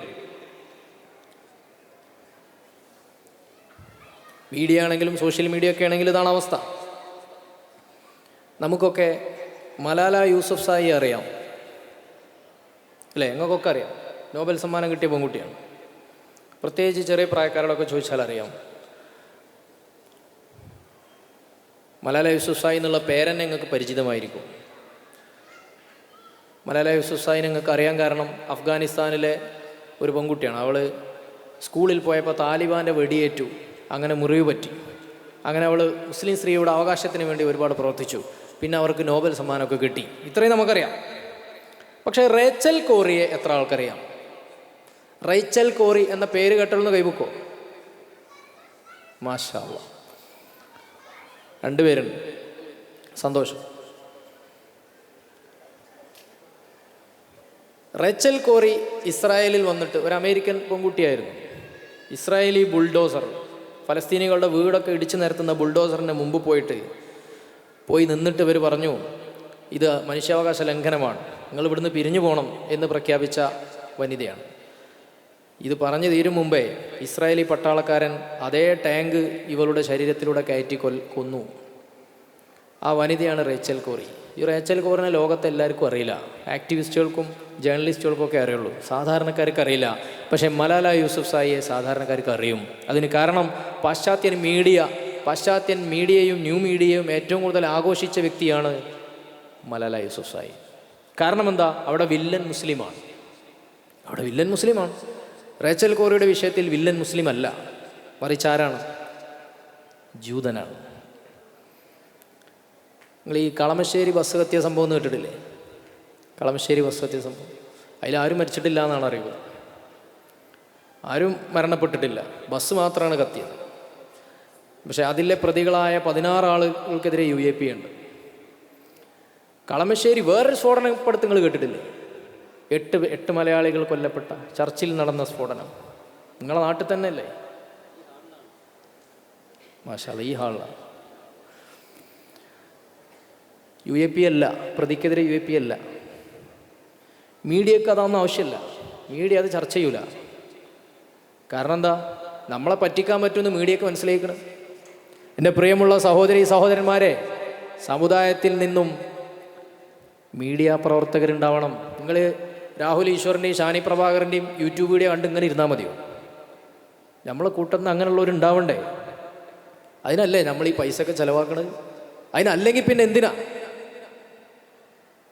നമ്മുടെ സാംസ്കാരിക സ്വത്വത്തെ പ്രതിരോധിക്കാൻ നമ്മളെ കൊണ്ട് പറ്റിയിട്ടില്ലെങ്കിൽ പിന്നെ ആരെ കൊണ്ടാ പറ്റുക? ആരാണിത് ചോദ്യം ചെയ്യാൻ ഇവിടെ ഉള്ളത്? നമ്മളെ കൂട്ടത്തിൽ നിന്നും ജേർണലിസ്റ്റുമാർ വേണം, വക്കീലുമാർ വേണം, മീഡിയ പേഴ്സൺസ് വേണം, നല്ല വെറ്ററൻ മീഡിയ പേഴ്സൺസ് വേണം. അങ്ങനെ അവർ അധ്വാനിക്കണം. സമൂഹത്തിൻ്റെ പബ്ലിക് പെർസെപ്ഷനെ, പൊതുബോധത്തെ നിർണയിക്കുന്ന രീതിയിലേക്ക്, തിരുത്തുന്ന രീതിയിലേക്ക് അവർ വളരണം. അതിനാണ് നമ്മൾ ഈ പണിയൊക്കെ എടുക്കുന്നത്. ഇവിടെ ഇരിക്കുന്ന സനത് വാങ്ങാൻ പോകുന്ന എൻ്റെ എല്ലാ സഹോദരിമാരോടും എനിക്ക് അപേക്ഷിക്കാനുള്ളതാണ് ആ കാര്യമാണ്. സ്വാഭാവികമാണ്, എല്ലാവർക്കും കുടുംബവും തിരക്കുകളും ഒക്കെ ഉണ്ടാവും, അമ്മായിമ്മയും അമ്മോശനും എല്ലാവരും ഉണ്ടാവും. പക്ഷേ നിങ്ങൾക്ക് കിട്ടിയ ട്രെയിനിങ് കിട്ടാത്ത കുട്ടികളാണ് ബാക്കിയുള്ളവർ. അവരോട് പടച്ചോൻ ചോദിക്കൂല, പക്ഷെ നിങ്ങളോട് പടച്ചോൻ ചോദിക്കും. നിങ്ങളെ വാപ്പാനോട് ചോദിക്കും, വാപ്പാർ പറയും ഞാൻ ഇവിടെ വഫിയ കോളേജിൽ ചേർത്തിരുന്നു. നിങ്ങളോട് ചോദിക്കുമ്പോൾ നിങ്ങൾ മറുപടി പറയേണ്ടി വരും എന്ത് ചെയ്തു എന്നുള്ളതിന്. നല്ല ഉമ്മയായി എന്ന് മാത്രം ഒരു നല്ലൊരു മറുപടി ആവില്ല. ചില കാര്യങ്ങളൊക്കെ നമ്മൾ ചെയ്യേണ്ടി വരും. എഴുതിയോ പറഞ്ഞോ ക്ലാസ് എടുത്തോ നമ്മൾ സമൂഹത്തിൽ സജീവമാവേണ്ടതുണ്ട്. പടച്ചോൻ ചോദിക്കും. ഇതൊന്നും ഞങ്ങളെ ബാധിക്കുന്നില്ല, ഞങ്ങൾ ബിരുദധാരികളായി, സമൂഹത്തിൽ ഞങ്ങൾക്ക് പ്രിവിലേജൊക്കെ കിട്ടി അല്ലേ? ഇനിയിപ്പോൾ കുടുംബത്തിലൊക്കെ പോയാൽ ചിലപ്പോൾ നിങ്ങളെ ബഹുമാനിച്ചു എന്ന് വരും ആൾക്കാർ. സനത് വാങ്ങി ഒരുപാട് വല്യമ്മമാർ നിരന്ന് നിൽക്കുന്നുണ്ടാവും, വല്യമ്മയും വല്യപ്പയൊക്കെ മുത്തം തരാൻ. എൻ്റെ കുട്ടി സനത് വാങ്ങി. പക്ഷേ ആ പ്രിവിലേജിൽ അതോടുകൂടി തീരരുത്. നമുക്ക് ചില ഉത്തരവാദിത്തങ്ങളുണ്ട്. സോഷ്യൽ മീഡിയയെക്കുറിച്ചൊക്കെ ഇനി പറയാൻ പോണുള്ളൂ. അല്ലേ, മുസ്ലിം സ്ത്രീകളുടെ പ്രശ്നങ്ങളെക്കുറിച്ച്, മുസ്ലിം സ്ത്രീ കുടുംബത്തിൽ നേരിടുന്ന പ്രയാസങ്ങളെക്കുറിച്ച് ഒക്കെ ഒരുപാട് ഇന്ത്യൻ മാധ്യമങ്ങൾ റിപ്പോർട്ട് ചെയ്യാറുണ്ട്. പക്ഷേ ഞാനിപ്പോൾ കഴിഞ്ഞ ആഴ്ച കശ്മീരിലായിരുന്നു. കശ്മീരിലെ ഒരുപാട് പള്ളികളിലൂടെയൊക്കെ പോയപ്പോൾ അവിടുത്തെ ചെറുപ്പക്കാരുടെ മുഖത്തൊക്കെ ഒരു മ്ലാനത, അവിടുത്തെ മധ്യവയസ്കരുടെയും കാരണന്മാരുടെ മുഖത്തൊക്കെ ഒരു വിഷണ്ണത. എന്താ കാരണം? ആരെയും എപ്പോഴും സൈന്യം പിടിച്ചു കൊണ്ടുപോവാം, അങ്ങനത്തെ ചില സ്ഥലങ്ങളുണ്ട്. ആരെ എപ്പോഴും പിടിച്ചുകൊണ്ടുപോവാം. പിന്നെ ഒരു വർത്തമാനമില്ല, ഒരു വിവരമില്ല, മരിച്ചെന്ന് പോലും അറിയിക്കില്ല, മരിച്ചോല്ലേ എന്ന് പോലും അറിയില്ല. അങ്ങനെ ജീവിക്കുന്ന സ്ത്രീകളെ അർദ്ധവിധവകൾ എന്നാണ് പറയുക, ഹാഫ് വിഡോസ്. അതായത് ഇവരുടെ മക്കളെ, ഇവരുടെ ഭർത്താക്കന്മാരെ കാണാതാവും. അങ്ങനെ അവിടുത്തെ ഉലമാക്കൾ ഫത്വ കൊടുത്തു, 5 വർഷം വെയിറ്റ് ചെയ്യുക, എന്നിട്ടൊരു വിവരമില്ല, നിങ്ങൾക്ക് വേറെ കല്യാണം കഴിക്കാം. നല്ല സുഖമുള്ള വാർത്തയാണുള്ളത്. ഇതിനെക്കുറിച്ച് നാഷണൽ മീഡിയ, ഇന്ത്യയിലെ നാഷണൽ മീഡിയ എത്ര ചർച്ച ചെയ്തിട്ടുള്ളത്? വളരെ കുറവാണ്. അപ്പം മീഡിയ പറഞ്ഞു തരുന്നത് മാത്രമാണ് നമ്മുടെ ലോകം എന്ന് നമ്മൾ തീരുമാനിക്കരുത്. അത് പരമ്പരാഗത മീഡിയ ആവട്ടെ, അത് സോഷ്യൽ മീഡിയ ആവട്ടെ. ഇനി സോഷ്യൽ മീഡിയക്ക് മറ്റൊരു പ്രശ്നം കൂടെ ഉണ്ട്. നിങ്ങൾ എന്താണോ കാണുന്നത് അത് മാത്രമേ നിങ്ങൾക്ക് തരുള്ളൂ.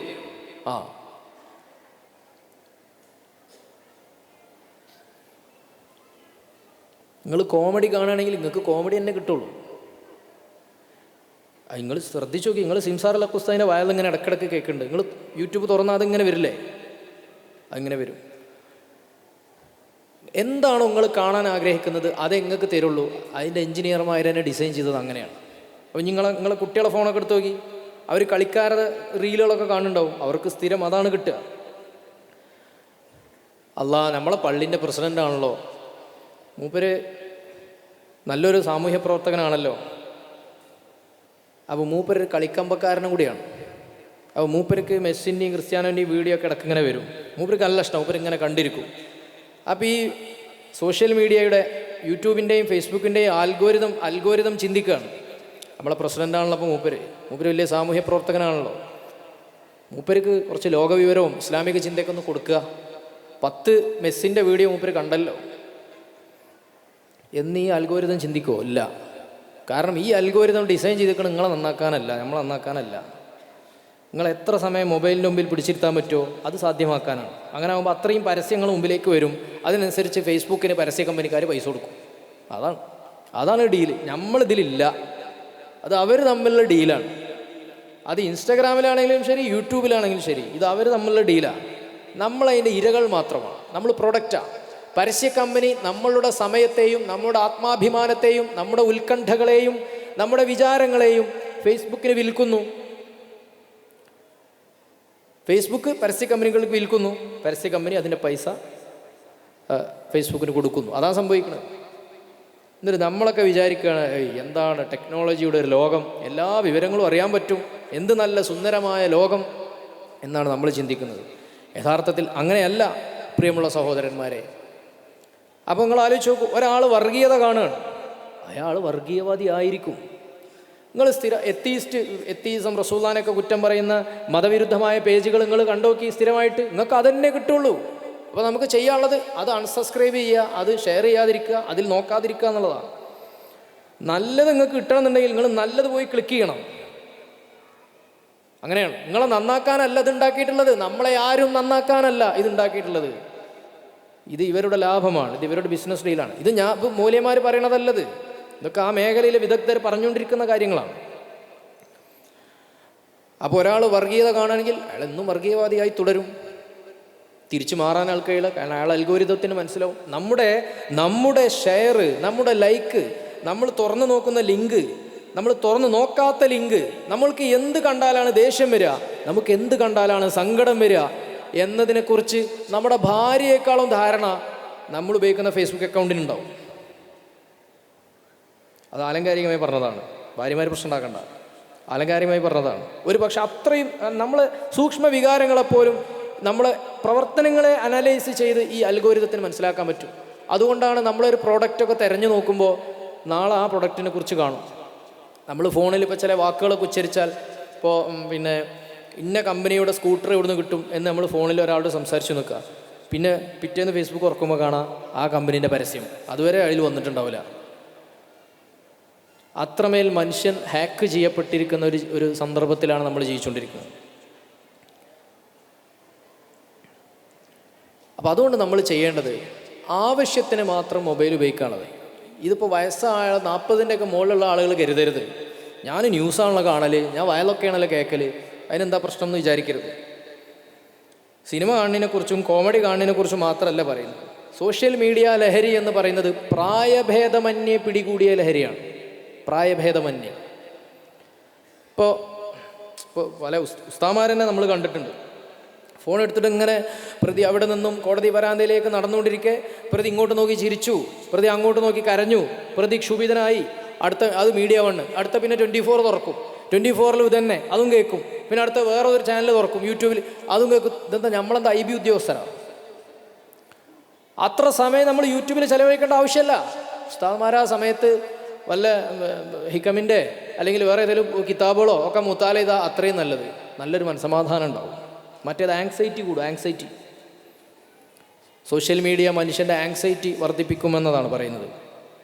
തലച്ചോറിൻ്റെ റിവാർഡ് സിസ്റ്റത്തെ അത് ബാധിക്കുന്നത് കൊണ്ട് നമ്മുടെ ആങ്സൈറ്റി അത് വർദ്ധിപ്പിക്കും, ഉത്കണ്ഠ കൂടും. അത് കുട്ടികൾക്കാണെങ്കിലും ശരി, മുതിർന്നവർക്കാണെങ്കിലും ശരി. ഉമ്മമാർ മനസ്സിലാക്കുക, ഷോർട്സ് കാണുന്നത് ഭീകരമായ പ്രശ്നം തലച്ചോറിനുണ്ടാക്കുന്നു. ഷോർട്സ് കാണുന്നത് അത് കുട്ടികൾക്ക് മാത്രമല്ല, അതെല്ലാവിധം ആളുകൾക്കും അത് ഉണ്ടാക്കുന്നു. അതിനെക്കുറിച്ച് ഞാൻ വിശദീകരിക്കാം.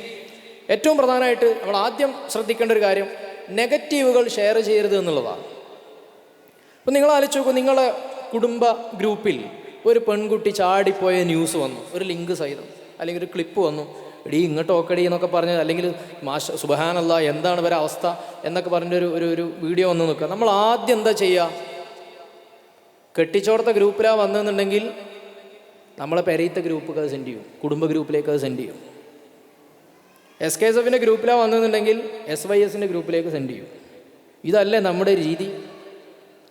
ഒരു നെഗറ്റീവും നമ്മൾ ഷെയർ ചെയ്തു പോകരുത് പ്രിയമുള്ള സഹോദരന്മാരെ, സഹോദരിമാരെ. നാളെ ആഖിറത്തിൽ അല്ലാഹു സുബ്ഹാനഹു വ തആല പിടികൂടും. നമ്മൾ വലിയ തഹജ്ജുദും ളുഹയും ഒക്കെ നിസ്കരിച്ചിട്ടുണ്ടാവും, പക്ഷെ മനിൽ മുഫ്ലിസു എന്ന് അള്ളാഹുവിൻ്റെ റസൂലിനോട് ചോദിച്ചില്ലേ? അള്ളാഹിൻ്റെ റസൂൽ പറഞ്ഞു കൊടുത്തില്ലേ ആരാണ് മുഫ്ലിസ്, ആരാണ് ബാങ്ക്രപ്റ്റ്, പാപ്പരായ മനുഷ്യൻ, ഒരാസ്തിയുമില്ലാത്ത ആൾ ആരാണ് എന്ന് അള്ളാഹിൻ്റെ റസൂലിനോട് ചോദിച്ചല്ലോ. മുഫ്ലിസിനെ കുറിച്ച് നബി സല്ലല്ലാഹു അലൈഹി വസല്ലം പറഞ്ഞപ്പോൾ മനിൽ മുഫ്ലിസിനെ ചോദിച്ചല്ലോ. അപ്പോൾ അള്ളാഹിൻ്റെ റസൂൽ വിശദീകരിച്ചു, എന്ത്? ഒരുപാട് അമല് ദുനിയാവിൽ ചെയ്തിട്ടുണ്ടാവും, പക്ഷെ മറ്റുള്ളവരുടെ അഭിമാനത്തെ പിച്ചി ചീഞ്ചിയതിൻ്റെ ഫലമായി ആഖിറത്തിൽ അള്ളാഹു അവൻ്റെ നന്മകളെല്ലാം എടുത്തുകൊണ്ട് ആരുടെ അഭിമാനമാണോ പിച്ചി ചീഞ്ചിയത് അവർക്ക് കൊടുക്കും. നമ്മൾ അമലില്ലാത്തവരായി പോവും. പിന്നെ എങ്ങനെ നമുക്ക് സ്വർഗം കിട്ടുക? നിങ്ങളിപ്പോൾ നെഞ്ചത്ത് കൈവച്ച് ആലോചിച്ച് നോക്കൂ, എത്ര ആളുകളുടെ അഭിമാനത്തെ നമ്മൾ വ്രണപ്പെടുത്തിയിട്ടുണ്ട്, ഷെയർ ചെയ്തിട്ടുണ്ട്. കുറ്റം പറയുന്ന, അതിന് പ്രാസ്ഥാനിക ഗ്രൂപ്പുകളാവട്ടെ, കുടുംബ ഗ്രൂപ്പുകളാവട്ടെ, വേറെ ഏത് ഗ്രൂപ്പുകളാവട്ടെ. ഈ പെൺകുട്ടി ചിലപ്പോൾ ചാടിപ്പോയ പെൺകുട്ടി അന്ന് വൈകുന്നേരം വീട്ടിലേക്ക് തിരിച്ചു വന്നിട്ടുണ്ടാവും, പക്ഷെ നിങ്ങളെ മെസ്സേജ് അവിടെ കിടക്കുകയായിരിക്കും. ചാടിപ്പോയ പെൺകുട്ടി വൈകുന്നേരം തിരിച്ചു വന്നു, ആ പെൺകുട്ടി നന്നായിട്ടുണ്ടാവും. ചിലപ്പോൾ 2 ദിവസം കൊണ്ട് ആ 2 കുടുംബങ്ങളും കണ്ട് തീരുമാനത്തിലെത്തിയിട്ടുണ്ടാവും, എല്ലാം നടന്നിട്ടുണ്ടാവും, പക്ഷെ നിങ്ങളുടെ ആ മെസ്സേജ് അതവിടെ കിടക്കും. അതുകൊണ്ട് പ്രിയമുള്ളവരെ, നിങ്ങളൊരു ഗ്രൂപ്പിൽ നിന്ന് മറ്റൊരു ഗ്രൂപ്പിലേക്ക് നെഗറ്റീവ് ഷെയർ ചെയ്യുമ്പോൾ അതിൽ 250-300 ആൾക്കാരുണ്ടാവും അല്ലേ? സമസ്ത സത്യസരണിയിലൊക്കെ 850-1000 വരെ ആൾക്കാരുണ്ട്. ഇപ്പോൾ വലിയ വലിയ ഗ്രൂപ്പ്, കമ്മ്യൂണിറ്റി, ഇങ്ങനെയുള്ള നമ്മളൊക്കെ സംഘടനാ ഗ്രൂപ്പുകൾ, മറ്റു ഗ്രൂപ്പുകളിലൊക്കെ ഒരുപാട് ആളുകളുണ്ട്. അപ്പോൾ ആരാണെങ്കിലും എന്താണെങ്കിലും ശരി, ഞാൻ ഇത് ഷെയർ ചെയ്യുന്നത് കൊണ്ട് ഖൈറുണ്ടോ എന്ന് എല്ലാവരും ചോദിക്കണം, നല്ലതാണ്. നമ്മൾ ഞാൻ ഇന്ന മഹലിൻ്റെ സെക്രട്ടറി ആയിരുന്നു ഒന്നും പടച്ചവനോട് പറഞ്ഞിട്ട് കാര്യം ഉണ്ടാവില്ല. നമ്മളെല്ലാവരും വേറെ വേറെ കബറുക്കാ പോവുക, ഒറ്റക്കാ പോവുക, ഒറ്റക്കാ പോവുക. ഇന്ന മഹല്ലേർ ഇങ്ങോട്ട് വരി, ഇന്ന കുടുംബക്കാർ, ഇന്ന തറവാട്ടേർ വരി, ഇന്ന സംഘടനക്കാർ ഇങ്ങോട്ട് വരി എന്നല്ല പടച്ചവൻ വിളിക്കുക. ഖബറിലേക്ക് അങ്ങനെയല്ലല്ലോ നമ്മൾ പോവുക. ഓരോരുത്തർ അള്ളാഹുവിനോട് നമ്മൾ മറുപടി പറയേണ്ടി വരും. അപ്പോൾ ഒരു നെഗറ്റീവും കുറ്റം പറയുന്നതോ അല്ലെങ്കിൽ അഭിമാനത്തെ, ഞാൻ നേരത്തെ ഉദാഹരണം പറഞ്ഞു, ആ കുട്ടി ചിലപ്പോൾ മടങ്ങി വരും, പക്ഷെ നമ്മുടെ മെസ്സേജ് അവിടെ കിടക്കും. നമ്മൾ അടുത്ത ഗ്രൂപ്പിലേക്ക് ഷെയർ ചെയ്താൽ അവിടെ ആ ഗ്രൂപ്പിൽ മറ്റ് 250 ആളുണ്ടാവും. ഈ 250 ആളും വേറെ 5 ഗ്രൂപ്പുകളിലേക്ക് വിട്ടാൽ എത്ര ആളുകളിലേക്കാണ് ആ നെഗറ്റീവ് പോയത്? പ്രത്യേകിച്ചും ഈ നുണയെക്കുറിച്ച്, നുണ ഷെയർ ചെയ്യുന്നതിനെക്കുറിച്ച് നിഷ്കളങ്കരായ ആളുകളാണ് വലിയ പ്രശ്നക്കാരെന്ന് മഹാന്മാരായ പണ്ഡിതന്മാർ രേഖപ്പെടുത്തി വെച്ചിട്ടുണ്ട്. വളരെ കൗതുകരമായൊരു കാര്യമാണ്, നമ്മൾ ശ്രദ്ധിക്കേണ്ട ഒരു വിഷയമാണ്. ഇപ്പോൾ ഒരു മഹാനെക്കുറിച്ച് ഇല്ലാത്തൊരു കറാമത്ത് പറഞ്ഞു നിൽക്കുക, അപ്പോൾ ഏറ്റവും അധികം ഷെയർ ചെയ്യാരാ? സ്വാലിഹീങ്ങളായ നിഷ്കളങ്കരായ മനുഷ്യരാ. അള്ളാഹ് തന്നെ, മാഷാ അള്ളാഹ് എന്ത് നല്ല മഹാനായിരുന്നുല്ലേ എന്ന് പറഞ്ഞിട്ട് ആ നുണ അടുത്ത ആളിലേക്ക് കൈമാറും. സാധു ഇത് നുണയാണെന്ന് മനസ്സിലാവില്ല. സ്വഹീഹ് മുസ്ലിമിൽ മഹാനായ ഇമാം മുസ്ലിം റഹ്മത്തുള്ളാഹി അലൈഹി രേഖപ്പെടുത്തുന്നത് കാണാം, ലം നറ അഹ്ലൽ ഖൈരി ഫി ഷൈഇൻ അക്ദബ മിൻഹും ഫിൽ ഹദീസ്. അഹ്ലുൽ ഖൈർ, നല്ല മനുഷ്യർ ഏറ്റവും കൂടുതൽ കളവ് പറയുന്നത് ഹദീസിലാണ്, മറ്റു കാര്യങ്ങളിലല്ല. കാരണം ഹദീസ് അള്ളാഹിൻ്റെ റസൂലിൻ്റെ വചനമാണല്ലോ. അതിനുവേണ്ടി ദാഹത്തോടെ തേടി നടക്കുന്ന ആളുകളാണല്ലോ സ്വാലിഹ്യങ്ങളായ മനുഷ്യന്മാർ.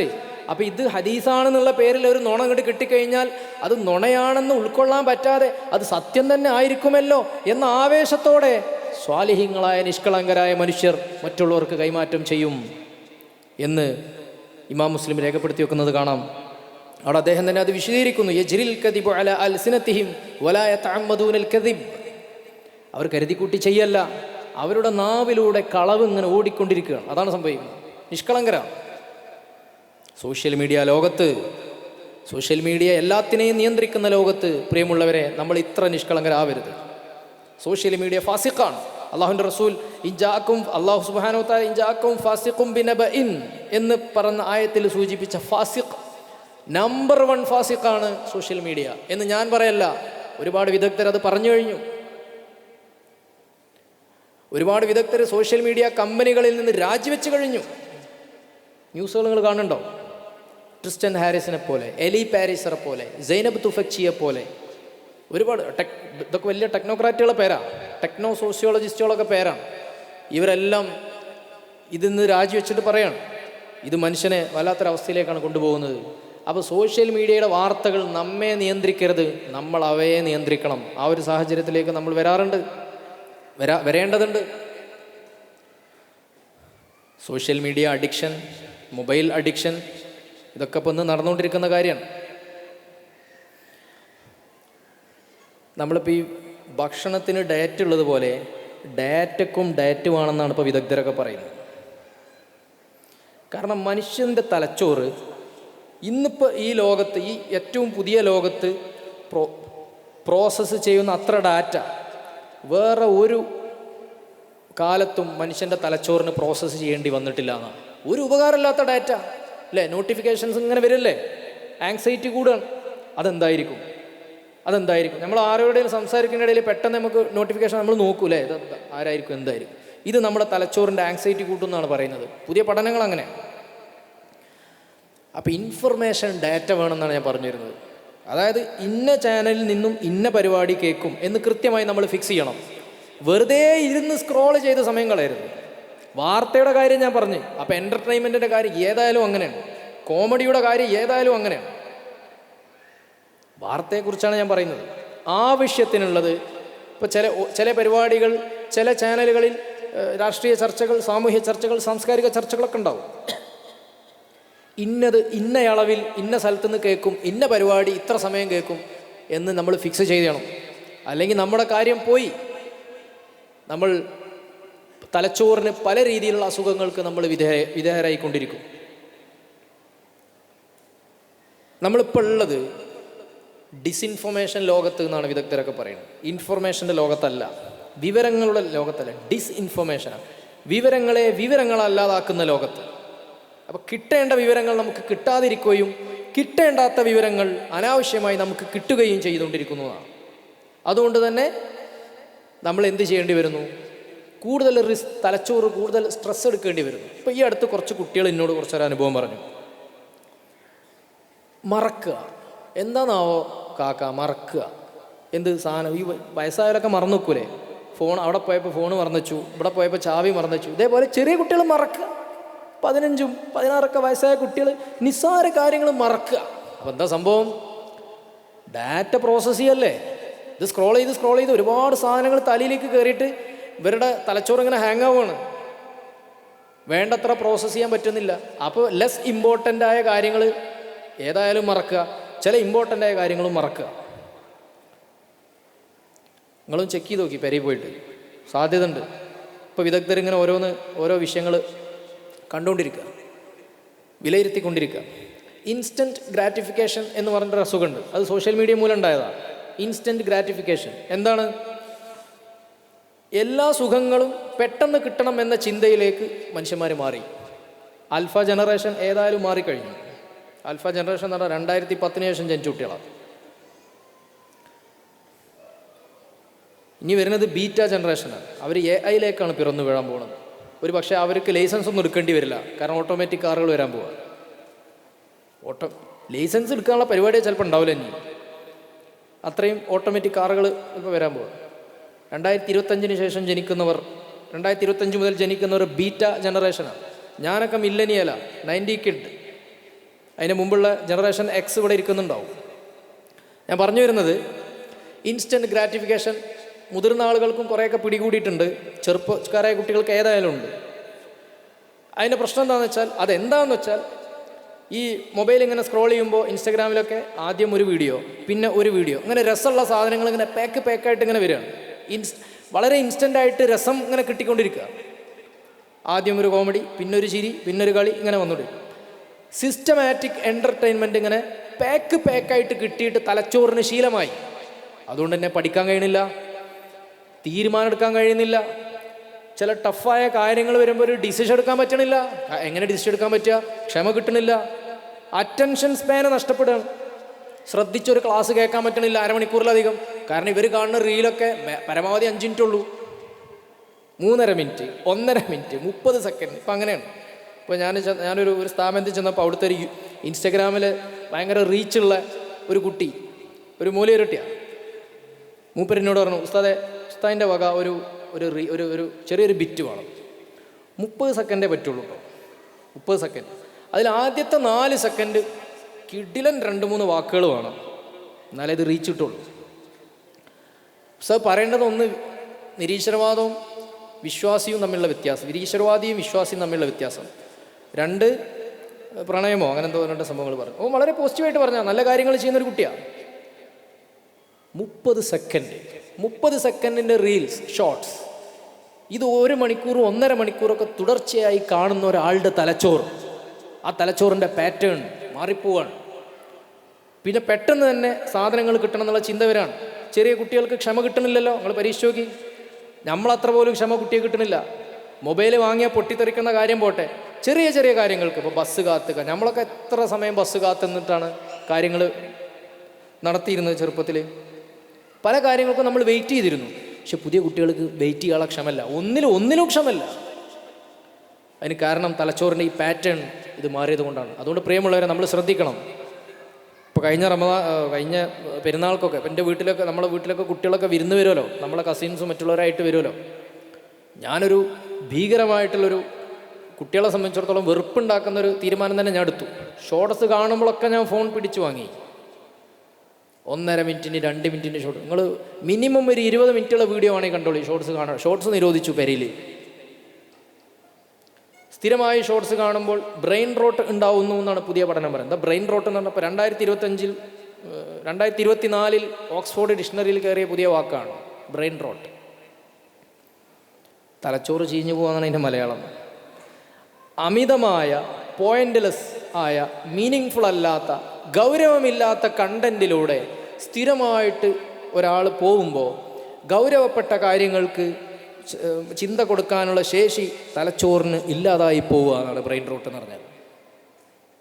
അപ്പം ഞാനൊരു ദിവസം ബസ്സിൽ പോകുമ്പോൾ എൻ്റെ അടുത്തുള്ള ഡിഗ്രി ചെയ്യുന്ന 2 കുട്ടികൾക്ക് ഫോൺ എടുത്തിട്ട് അവരോടൊന്ന് സെർച്ച് ചെയ്യാൻ പറഞ്ഞു. ബ്രെയിൻ റോട്ട് എന്നുള്ള വാക്കൊന്ന് സെർച്ച് ചെയ്യാൻ പറഞ്ഞു. അവൾ സെർച്ച് ചെയ്ത് നോക്കി. ഞാൻ പറഞ്ഞു, ഒന്ന് വായിച്ചു നോക്കുന്നത്. അപ്പോൾ ഇവരിങ്ങനെ വായിച്ചിട്ട് എൻ്റെ മുഖത്ത് നോക്കി ചിരിക്കുക രണ്ടാളും. അപ്പോൾ എന്തോളോ എന്ന് ചോദിച്ചപ്പോൾ ഇവർ പറഞ്ഞു, വെറുതെ ഉസ്താദെ പഠിച്ചിട്ട് പഠിയാത്തെന്ന്. പഠിച്ചിട്ട് പഠിയണമെന്നുണ്ടെങ്കിൽ കുറച്ച് ക്ഷമയോടെ ഇരിക്കണം പുസ്തകത്തിന് മുകളിൽ. ഈ ക്ഷമ കിട്ടുന്നില്ല, കാരണം തലച്ചോറിൻ്റെ പാറ്റേൺ മാറിപ്പോയി. ടാസ്കുകൾ ഫിനിഷ് ചെയ്യാൻ കഴിയില്ല, ഹോംവർക്ക് ക്ഷമയോടെ ചെയ്യാൻ കഴിയില്ല, ഫ്രണ്ട്സിനുണ്ടാക്കാൻ കഴിയില്ല. അങ്ങനെ ഉണ്ടല്ലോ, കൂട്ടായ്മ, ഫ്രണ്ട്സിൻ്റെ ഭാഗമാകാൻ കഴിയില്ല. അറിയാതെ മൊബൈലിലേക്ക് വഴുതി വീഴും. പിന്നെ വേറൊരു പ്രശ്നമാണ് ഫോമോ, ഫിയർ ഓഫ് മിസ്സിങ് ഔട്ട്. ഇപ്പോൾ ഇവിടെ ഇരിക്കണ എല്ലാവരും വാട്സപ്പിൽ സ്റ്റാറ്റസ് കാണുന്നവരായിരിക്കും. എല്ലാവരും, വളരെ അപൂർവ ആളുകളെ കുറവുണ്ടാവുള്ളൂ. പ്രായഭേദമന്യേ വാട്സപ്പിലും ഇൻസ്റ്റഗ്രാമിലും സ്റ്റോറിയും സ്റ്റാറ്റസും ഇടുന്നവരും കാണുന്നവരും അത് ചർച്ച ചെയ്യുന്നവരുമായിരിക്കും.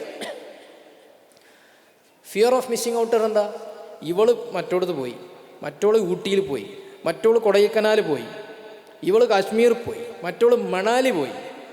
ഇതിങ്ങനെ കാണുകയാണ്. അപ്പോൾ ഈ കാണുന്നോള് മനസ്സിലാക്കുകയാണ്, ഞാൻ മാത്രം ഒരു കോഞ്ഞാട്ട ജീവിതം, എൻ്റെ ജീവിതത്തിനൊരു വൈബുമില്ല, ഇവരൊക്കെ എന്ത് ഹാപ്പിയാണ് എന്ന് വിചാരിക്കും.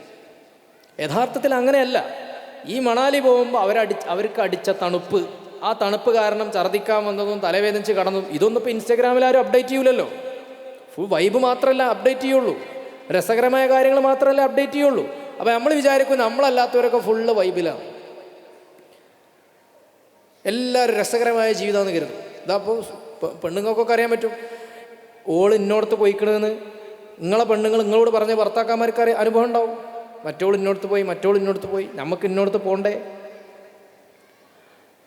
ഫോമോ, എനിക്ക് കിട്ടണില്ലല്ലോ, എനിക്ക് അതൊന്നുമില്ലല്ലോ എന്നുള്ള ഗുരുതരമായ ഡിപ്രഷൻ അടിക്കുന്ന പോലുള്ള മാനസികാവസ്ഥയിലേക്ക് പോകുന്നതായിട്ട്. അതുപോലെ അസൂയ.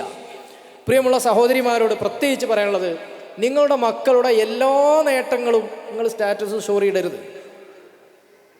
അതിനടിയിൽ തീയും പുകയും ഒക്കെ ആയിട്ട് ആളുകൾ വരും, ലൈക്കും ഹാർട്ടും ഒക്കെ ആയിട്ട് ആളുകൾ വരും.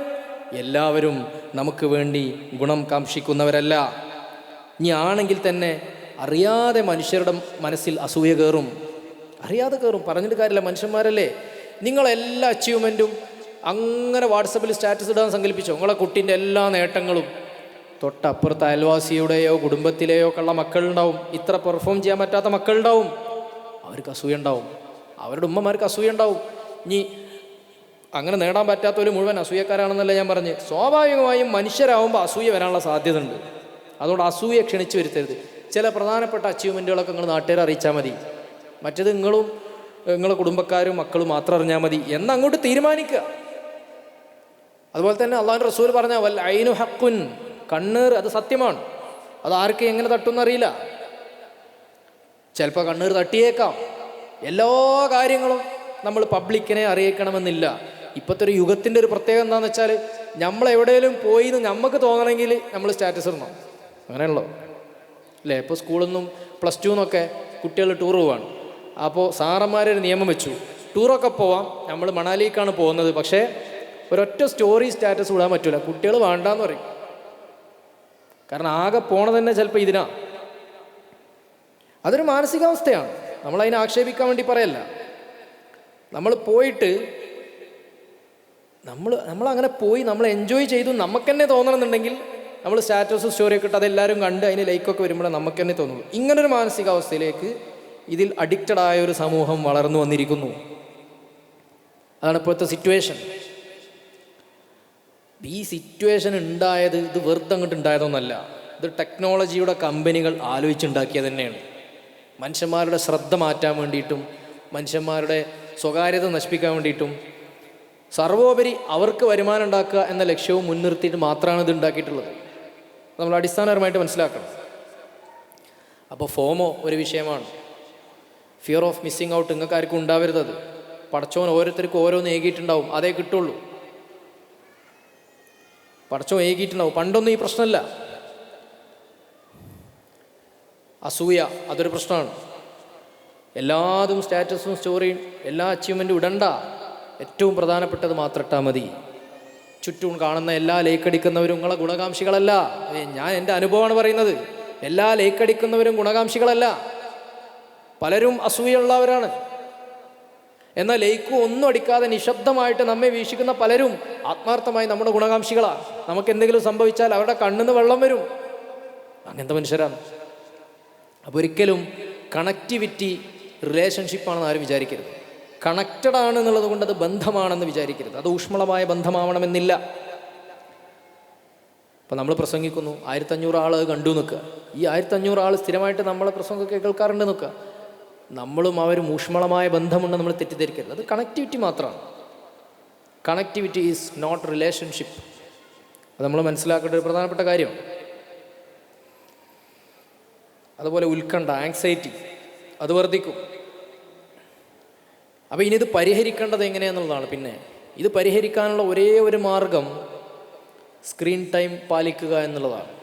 സ്ക്രീൻ ടൈം പാലിക്കുക എന്നുള്ളതാണ് നമ്മെ വിദഗ്ധർ നമ്മോട് നിർദ്ദേശിച്ചിട്ടുള്ളത്. എന്താ സ്ക്രീൻ ടൈം പാലിക്കുക എന്ന് പറഞ്ഞാൽ, പലപ്പോഴും നമ്മൾ മൊബൈൽ എടുക്കാറുണ്ട്. ഒരു ദിവസം അരമണിക്കൂറേ ഞാൻ വാട്സപ്പിൽ ഇരിക്കുള്ളൂ എന്നാണ് തീരുമാനിക്കുന്നത്. അല്ലെങ്കിൽ ഒരു ദിവസം മാക്സിമം 1 മണിക്കൂറേ ഞാൻ സോഷ്യൽ മീഡിയയിൽ ഇരിക്കുള്ളൂ എന്ന് അങ്ങോട്ട് തീരുമാനിക്കുന്നേ. അതല്ലാതെ വേറെ ഓപ്ഷൻ ഇല്ല എന്നാണ് പറഞ്ഞത്. ഇനിയിപ്പോൾ ശാസ്ത്രം പുരോഗമിച്ച് ഇങ്ങോട്ടെത്തി, ഇനി ശാസ്ത്രത്തിന് പിന്നിലേക്ക് പുരോഗമിക്കാൻ കഴിയില്ലല്ലോ. ഇപ്പോൾ ഇത്ര ആയിത്തീർന്നു. ഇനി ഇതിനെ നമ്മൾ കൺട്രോൾ ചെയ്യുക. ഇത് നമ്മെ കൺട്രോൾ ചെയ്യാതിരിക്കുക. അത്രേ നമുക്ക് ചെയ്യാൻ കഴിയുള്ളൂ. നമ്മെ അത് കൺട്രോൾ ചെയ്യരുത്, നമ്മൾ അതിനെ കൺട്രോൾ ചെയ്യുക എന്നുള്ളതാണ് ഇന്ന് നമുക്ക് ചെയ്യാൻ പറ്റുള്ളൂ. അങ്ങനെയാണ്. ഇപ്പോൾ ഈ അടുത്തൊരു റിപ്പോർട്ട് വായിച്ചു.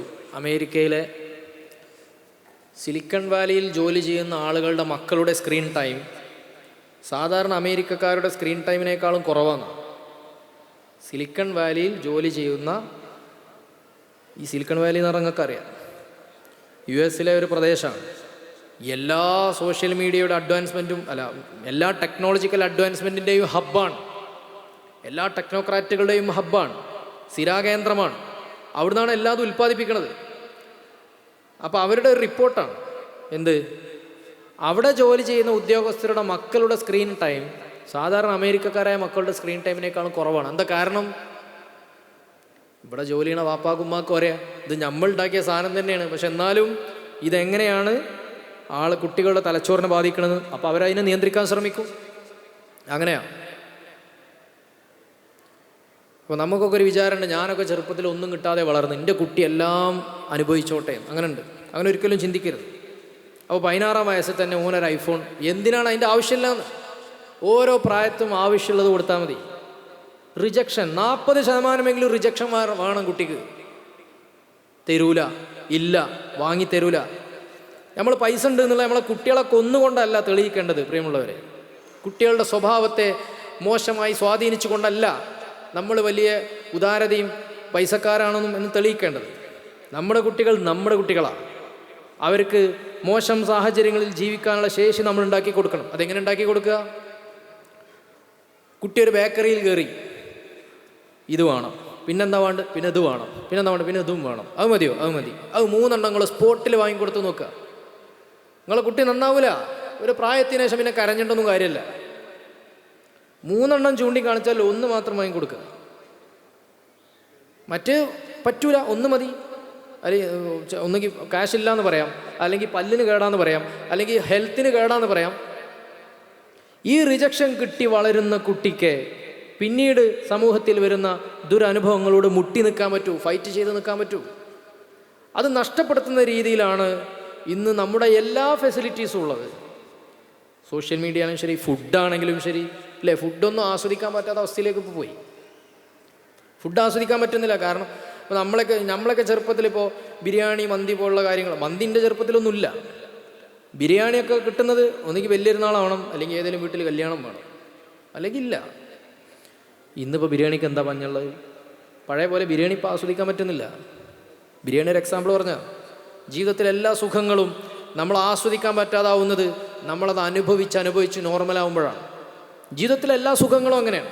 നിങ്ങളുടെ കയ്യിലിപ്പോൾ ചെറിയൊരു ആൾട്ടോ കാർ ഉണ്ടെന്ന് സങ്കല്പിക്കുക. നിങ്ങളുടെ ആൾട്ടോ കാർ വാങ്ങി 2-3 കൊല്ലമൊക്കെ നിങ്ങളെ കൂട്ടുകാരുടെ ഇടയിലും കുടുംബക്കാരുടെ ഇടയിലൊക്കെ നിങ്ങൾ കൊണ്ടുവരണം. മാഷാ അല്ലാഹ് നല്ല കാറാണല്ലോ, എവിടെ നിന്ന് എടുത്ത് എന്നൊക്കെ പറഞ്ഞ് എല്ലാവരും കണ്ട് 2-3 കൊല്ലം കഴിഞ്ഞ് ഞങ്ങൾക്ക് അത് നോർമലാവും.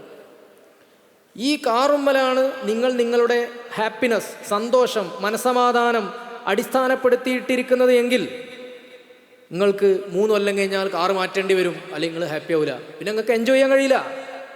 നിങ്ങൾ അടുത്ത വണ്ടി എടുക്കേണ്ടി വരും. അപ്പോൾ അങ്ങനെ കിയൻ്റെ സെൽറ്റോസ് എടുത്ത്, കിയൻ്റെ സെൽറ്റോസ് ഇങ്ങനെ കുടുംബക്കാരുടെയും പോയി, കല്യാണത്തിന് പോയി, സൽക്കാരത്തിനൊക്കെ പോയി 5-6 ആൾ കണ്ട് ഫോട്ടോ എടുത്ത് സ്റ്റാറ്റസ് ഇട്ടൊക്കെ ആയി 2-3 കൊല്ലം ഉപയോഗിച്ചാൽ നിങ്ങൾക്ക് അതും മടുക്കും. അപ്പോൾ നിങ്ങൾ സെൽറ്റോസിൽ പോകുമ്പോൾ നിങ്ങൾ ക്രെറ്റമൊക്കെ ഇങ്ങനെ നോക്കും. ക്രെറ്റ, ഹ്യൂണ്ടായി, എന്ത് നല്ല വണ്ടിയാണ്. പിന്നെ നിങ്ങൾക്ക് ക്രെറ്റ എടുക്കാനുള്ള ആഗ്രഹം. ക്രെറ്റ ഉപയോഗിച്ച് ഇതേമാതിരി ക്രെറ്റയും അടുത്ത് കഴിഞ്ഞാൽ പിന്നെ നിങ്ങൾക്ക് ക്രിസ്റ്റ് എടുക്കാനാവും പൂതി. അപ്പോൾ മോട്ടോർ സൈക്കിൾ മാത്രമുള്ള, ബൈക്ക് മാത്രമുള്ള ആൾ നിങ്ങളങ്ങനെ നോക്കും. എനിക്കിപ്പോൾ അതേമാതിരി ഒരു സെൽറ്റോസ് ഉണ്ടായില്ലല്ലോ. ആ സമയത്ത് നിങ്ങൾ സെൽറ്റോസ് കയ്യിലുള്ള നിങ്ങൾ ക്രെറ്റമ്മക്കാ നോക്കണത്.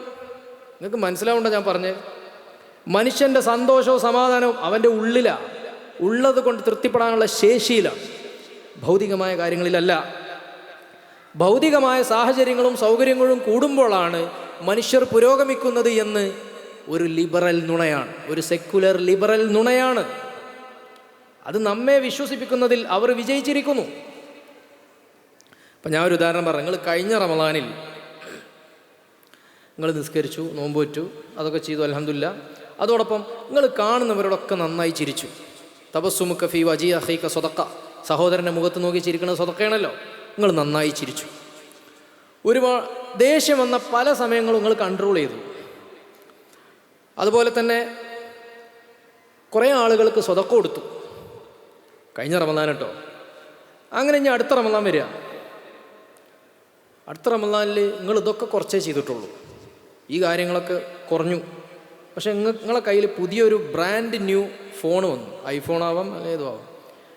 ബ്രാൻഡ് ഷർട്ടും പാൻസും തുണിയൊക്കെ നിങ്ങൾ ഇടൽ തുടങ്ങി. നല്ല ബ്രാൻഡായിട്ടൊരു കാർ നിങ്ങൾ വാങ്ങി.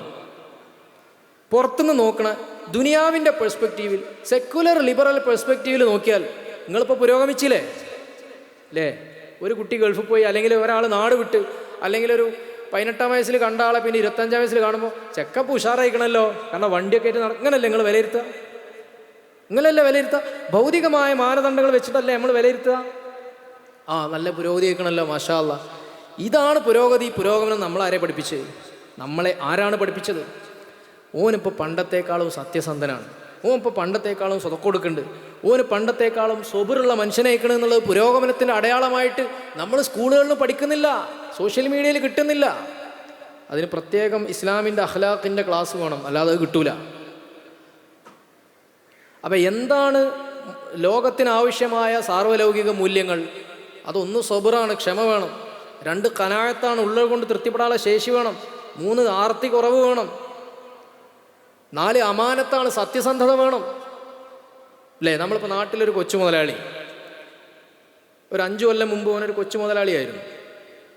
പിന്നെ ഓന് കുറച്ച് അധികം പ്രൊഡക്റ്റൊക്കെ ഇറക്കി, പ്രൊഡക്റ്റിൽ മായം ചേർത്ത് വിറ്റ്, പ്രൊഡക്റ്റ് ഒരുപാട് ചിലവാകും. കഴിഞ്ഞ 5 കൊല്ലം കൊണ്ടോ ഭയങ്കര ഉഷാറായി. നമ്മൾ പറയാമോ മെച്ചപ്പെട്ടു എന്നല്ലേ? പക്ഷേ ഓൻ പല പൈസയും ഉണ്ടാക്കിയത് എങ്ങനെ? അനാവശ്യമായി പലിശയിൽ ബന്ധപ്പെട്ടും, അല്ലെങ്കിൽ പിന്നെ മരുന്നടിച്ച പച്ചക്കറി വിറ്റും, അല്ലെങ്കിൽ മായം ചേർത്ത പ്രൊഡക്റ്റ് വിറ്റും, അനാവശ്യമായ പരസ്യവാചകങ്ങൾ ഉപയോഗിച്ചും, തെറ്റിദ്ധരിപ്പിക്കുന്ന മിസ്ലീഡിംഗ് ആയ കാര്യങ്ങൾ ചെയ്തിട്ടുമാണ് ഓൻ പണമുണ്ടാക്കിയത് എന്ന് സങ്കല്പിക്കുക. ഓൻ പുരോഗമനിച്ചിട്ടില്ല. ഓന് പുരോഗതിയല്ല ഉണ്ടായത്, ഓൻ അധോഗതി ഉണ്ടായത്. നേരെ മറിച്ചൊരു ഹോട്ടൽ ജോലിക്കാരൻ, ഹോട്ടലിൽ മേശ തുടക്കുന്നയാൾ, അയാൾ ചിന്തിക്കുകയാണ്. ഇസ്ലാമിൻ്റെ ഒരു പ്രത്യേകത അതാണ്. ഭൗതികമായ ഏത് സാഹചര്യങ്ങളാണെങ്കിലും ശരി, അള്ളാഹുവിനോട് അടുക്കുന്നതിൽ ഒരു തടസ്സമല്ല. നിന്ന നിൽപ്പിൽ അള്ളാഹുവിനോട് അടുത്ത ആളായി തീരാന്നുള്ളതാണ്. ഹോട്ടലിന് മുമ്പിൽ ഹോട്ടൽ എന്നുള്ള ബോർഡ് പിടിച്ചിരിക്കുന്ന ആൾക്കാരെ നിങ്ങൾ കണ്ടിട്ടില്ലേ? അയാളൊക്കെ ഇപ്പോൾ എന്നൊരു ചിന്ത, അയാളുടെ ഒരു പുച്ഛണ്ടാവും. കാറിൽ ആളുകളെ പറ്റിച്ച് പണക്കാരനായ അയാൾ കാറിൽ ഇങ്ങനെ പോകുന്നുണ്ടോ? ഈ ഹോട്ടൽ ബോർഡ് എന്ന സെക്യൂരിറ്റി കാണുന്ന ആളുകളൊക്കെ ചിരിക്കുന്നൊരു മനുഷ്യനാണ് സങ്കല്പിക്കുക, നല്ല നീയത്തോടെ. ഒരു മുസ്ലിം സഹോദരൻ്റെ മുഖത്ത് നോക്കി ചിരിക്കുന്നത്, തൻ്റെ സഹോദരൻ്റെ മുഖത്ത് നോക്കി ചിരിക്കുന്നത് സ്വതക്കയാണ് എന്ന നീയത്തോടുകൂടെ ഹോട്ടലിലേക്ക് വരുന്ന എല്ലാവരോടും ചിരിക്കുന്ന ഒരാളാണ് നിൽക്കുക. മറ്റേ ആൾ അതൊന്നും ചെയ്യണില്ല നോക്ക്. ഇയാൾ നിസ്കാരം കാര്യങ്ങളും ഒക്കെ ഉണ്ട്. ഒരു പക്ഷേ അയാളുടെ നല്ല നീയത്ത് കൊണ്ട് അയാൾക്കായിരിക്കും പടച്ചവൻ്റെ അടുത്ത് സ്ഥാനം കൂടുതൽ. നമുക്ക് പറയാൻ കഴിയില്ല. അപ്പം നമ്മൾ കാര്യങ്ങളെ വിലയിരുത്തേണ്ടത് അങ്ങനെയാണ്. ലോകത്തിന് വേണ്ട മൂല്യങ്ങൾ ലിബർട്ടി, ഇക്വാലിറ്റിയും ഫ്രാറ്റേണിറ്റി ഒക്കെ ആണെന്നുള്ളത് ഫ്രഞ്ച് വിപ്ലവ കാലത്ത് പറഞ്ഞ മൂല്യമാണ്. അതൊക്കെ സ്കൂളുകളിൽ പഠിപ്പിച്ചു. എന്നിട്ട് നമ്മളൊക്കെ മനസ്സിലാക്കി എന്ത്? ലിബർട്ടി, ഇക്വാലിറ്റിയും ഫ്രാറ്റേണിറ്റിയാണ് ലോകത്തിന് ആവശ്യമുള്ള മൂല്യങ്ങൾ. സ്വബറും ഖനാഅത്തും അമാനത്തും ഒന്നും എവിടെയും, അദാലത്തും ഒന്നും ഒരു സ്കൂളിലും പഠിപ്പിച്ചിട്ടില്ല. ശരിക്കും അതല്ലേ മനുഷ്യർക്ക് ആവശ്യമുള്ള മൂല്യങ്ങൾ? ക്ഷമ, ഉള്ളത് കൊണ്ട് തൃപ്തിപ്പെടാനുള്ള ശേഷി, ആർത്തി കുറവ്, ഇതൊക്കെ ഉണ്ടെങ്കിൽ രാഷ്ട്രീയവും സാമൂഹികവും ഒക്കെ നന്നാവൂലേ? അപ്പം ഇസ്ലാമികമായ ലോകവീക്ഷണത്തിലൂടെ നോക്കുമ്പോൾ സന്തോഷത്തിൻ്റെ ഡെഫിനിഷൻ തന്നെ വേറെയാണ്, മനസമാധാനത്തിൻ്റെ ഡെഫിനിഷൻ വേറെയാണ്. സന്തോഷം എന്ന് പറഞ്ഞാൽ മനസമാധാനമാണ് നമ്മളെ സംബന്ധിച്ചിടത്തോളം. അല്ലാതെ എന്തല്ല, അപ്പപ്പോൾ കിട്ടുന്ന രസങ്ങളല്ല. ഇപ്പം നിങ്ങളെ കൂട്ടത്തിലൊരു ഷുഗർ രോഗിയുണ്ട്. ആ ഷുഗർ രോഗിക്ക് ഞാൻ ഒരു ജിലേബി ഉണ്ടല്ലോ ഒക്കെ കൊണ്ടുവന്ന് തരിക, നിങ്ങളെ സന്തോഷമാണ് നമുക്ക് വലുതെന്ന് പറഞ്ഞാൽ എന്താ അതിൻ്റെ അർത്ഥം? അത് അപ്പുള്ള സന്തോഷമുള്ളൂ, ആത്യന്തികമായിട്ട് അത് നിങ്ങൾക്ക് നഷ്ടമാണെന്നല്ലേ? ഇതേപോലെയാണ് ലിബറൽ പുരോഗമനവാദം കുട്ടികളെ പഠിപ്പിച്ചുകൊണ്ടിരിക്കുന്നത്. ഇപ്പോൾ ഒരു പ്ലസ് ടു വിദ്യാർത്ഥിനിയും തമ്മിൽ അഫെയറിലായി, പ്രണയത്തിലായി എന്ന് സങ്കല്പിക്കുക. നമ്മുടെ നാട്ടിലെ പുരോഗമനവാദികൾ എന്താ പറയുക? കുട്ടികൾ പ്രണയിക്കട്ടെ, അത് അവരുടെ സ്വാതന്ത്ര്യമല്ലേ, അവരുടെ ചോയ്സ് അല്ലേ എന്നാ പറയാ. കുട്ടികളെ പഠനത്തെ അത് ബാധിക്കുമെന്നുള്ള അവരുടെ വിഷയമല്ല. പക്ഷെ കുട്ടികളെ പരിശീലിപ്പിക്കേണ്ടത് എന്താ? ഈ പ്രായത്ത് ശാരീരികമായ ചില അട്രാക്ഷനൊക്കെ തോന്നും, സ്വാഭാവികമാണ്. പക്ഷെ നമ്മൾ കൺട്രോൾ ചെയ്യാനാണ് ശീലിക്കേണ്ടതെന്നാണ് ഒരു പ്ലസ് ടു കാരനോടും പറഞ്ഞു കൊടുക്കേണ്ടത്. എന്നിട്ട് പഠനങ്ങളിൽ ഫോക്കസ് ചെയ്യണം, എന്നിട്ട് വലിയ വലിയ നേട്ടങ്ങൾ ഉണ്ടാക്കണം. അപ്പോൾ കിട്ടുന്ന രസങ്ങളെക്കാൾ പ്രധാനം ചില കാര്യങ്ങൾ വേണ്ടെന്ന് വെക്കുകയും അവസാനം അതിൻ്റെ ഫലമായി കിട്ടുന്ന സംതൃപ്തിയുമാണ് എന്ന് നമുക്ക് മനസ്സിലാക്കാൻ പറ്റണം. അപ്പോൾ ടോട്ടലി നമ്മളെ എൻ്റർടൈൻമെൻറ്റിനോടും സന്തോഷം എന്ന സങ്കല്പത്തോടൊക്കെ ഉള്ളൊരു ഒരു വീക്ഷണം കൂടെ ഇതിൽ പ്രധാനമാണ്. എന്നാലേ നമുക്ക് ഈ മൊബൈലിൻ്റെയും സോഷ്യൽ മീഡിയേൻ്റെയൊക്കെ വിഷയത്തിലൊരു തീരുമാനം എടുക്കാൻ കഴിയുള്ളൂ. റബ്ബ് തൗഫീഖ് ചെയ്യട്ടെ. അൽഹംദുലില്ലാ, എല്ലാവരും നല്ല ശ്രദ്ധയിലിരുന്ന് കേട്ടിട്ടുണ്ട്. നിങ്ങൾ ശ്രദ്ധിക്കേണ്ട കാര്യം, നിങ്ങൾ നിങ്ങളുടെ കൂട്ടുകാരോടും വീട്ടുകാരോടും ഒക്കെ ഇത് ഷെയർ ചെയ്യണം. ഇത് വീട്ടിൽ അപ്ലൈ ചെയ്യണം. വീട്ടിലിത് പ്രയോഗവൽക്കരിക്കണം. എന്നാലേ ഇതിൽ കാര്യം ഉണ്ടാവുള്ളൂ. അപ്പോൾ ഇതൊന്നും ഉസ്താമാർ മാത്രം പറയുന്ന കാര്യങ്ങളല്ല. ഈ മേഖലയിലെ വിദഗ്ധർ പറഞ്ഞുകൊണ്ടിരിക്കുന്നത് കൃത്യമായി വിശകലനം ചെയ്തിട്ടാണ് ഇത്രയും നേരം ഞാൻ സംസാരിച്ചത്. അല്ലാഹു സുബ്ഹാനഹു വ തആല സ്വീകരിക്കട്ടെ. നമ്മുടെ സനദ് വാങ്ങാൻ പോകുന്ന സഹോദരികൾ, വിദ്യാർത്ഥിനികൾ അവർക്കൊക്കെ അല്ലാഹു സുബ്ഹാനഹു വ തആല ജീവിതത്തിൽ ഖൈറും ബർക്കത്തും പ്രദാനം ചെയ്യട്ടെ. അവർക്ക് നല്ല ഇണകളെ അല്ലാഹു പ്രദാനം ചെയ്യട്ടെ. നിങ്ങൾക്ക് എല്ലാവർക്കും ഇനിയും പല മക്കളും പല സ്ഥാപനങ്ങളിലും പഠിച്ചുകൊണ്ടിരിക്കുന്നുണ്ട്, പ്രവർത്തിച്ചുകൊണ്ടിരിക്കുന്നുണ്ട്. അല്ലാഹു സുബ്ഹാനഹു വ തആല അവരുടെ എല്ലാം പഠനങ്ങളിൽ, ഇൽമിൽ ഒക്കെ ഖൈറും ബർക്കത്തും ഏറ്റി തരുമാറാവട്ടെ. നമ്മുടെയൊക്കെ ഈ പ്രവർത്തനങ്ങൾ ഇങ്ങനെ ആയിക്കിട്ടാൻ വേണ്ടി ഒരുപാട് വർഷങ്ങൾ ഇതിൻ്റെ പിന്നാലെ ഓടി നടക്കുന്ന മനുഷ്യന്മാർ, ഓരോരുത്തരും ഞാൻ പേരെടുത്ത് പറയുന്നില്ല, നല്ല നല്ല ഉസ്താദുമാരും നാട്ടുകാരും ആയ ആളുകളുണ്ട്. അവരുടെയൊക്കെ നിയ്യത്ത് പടച്ച റബ്ബ് കബൂൽ ചെയ്യട്ടെ. അവരുടെയൊക്കെ ഹൃദയങ്ങളിൽ അള്ളാഹു ഇഖ്ലാസ് നിറക്കട്ടെ. നമുക്കൊക്കെ ഈ മേഖലയിൽ നിന്നുകൊണ്ട് ഇൽമിന് സേവനം ചെയ്യാൻ അള്ളാഹു സുബ്ഹാനഹു വ തആല പ്രദാനം ചെയ്യട്ടെ. ഉസീക്കും ബിദ്ദുആ വആഖിറു ദഅവാനാ അൽഹംദുലില്ലാഹി റബ്ബിൽ ആലമീൻ. അസ്സലാമു അലൈക്കും.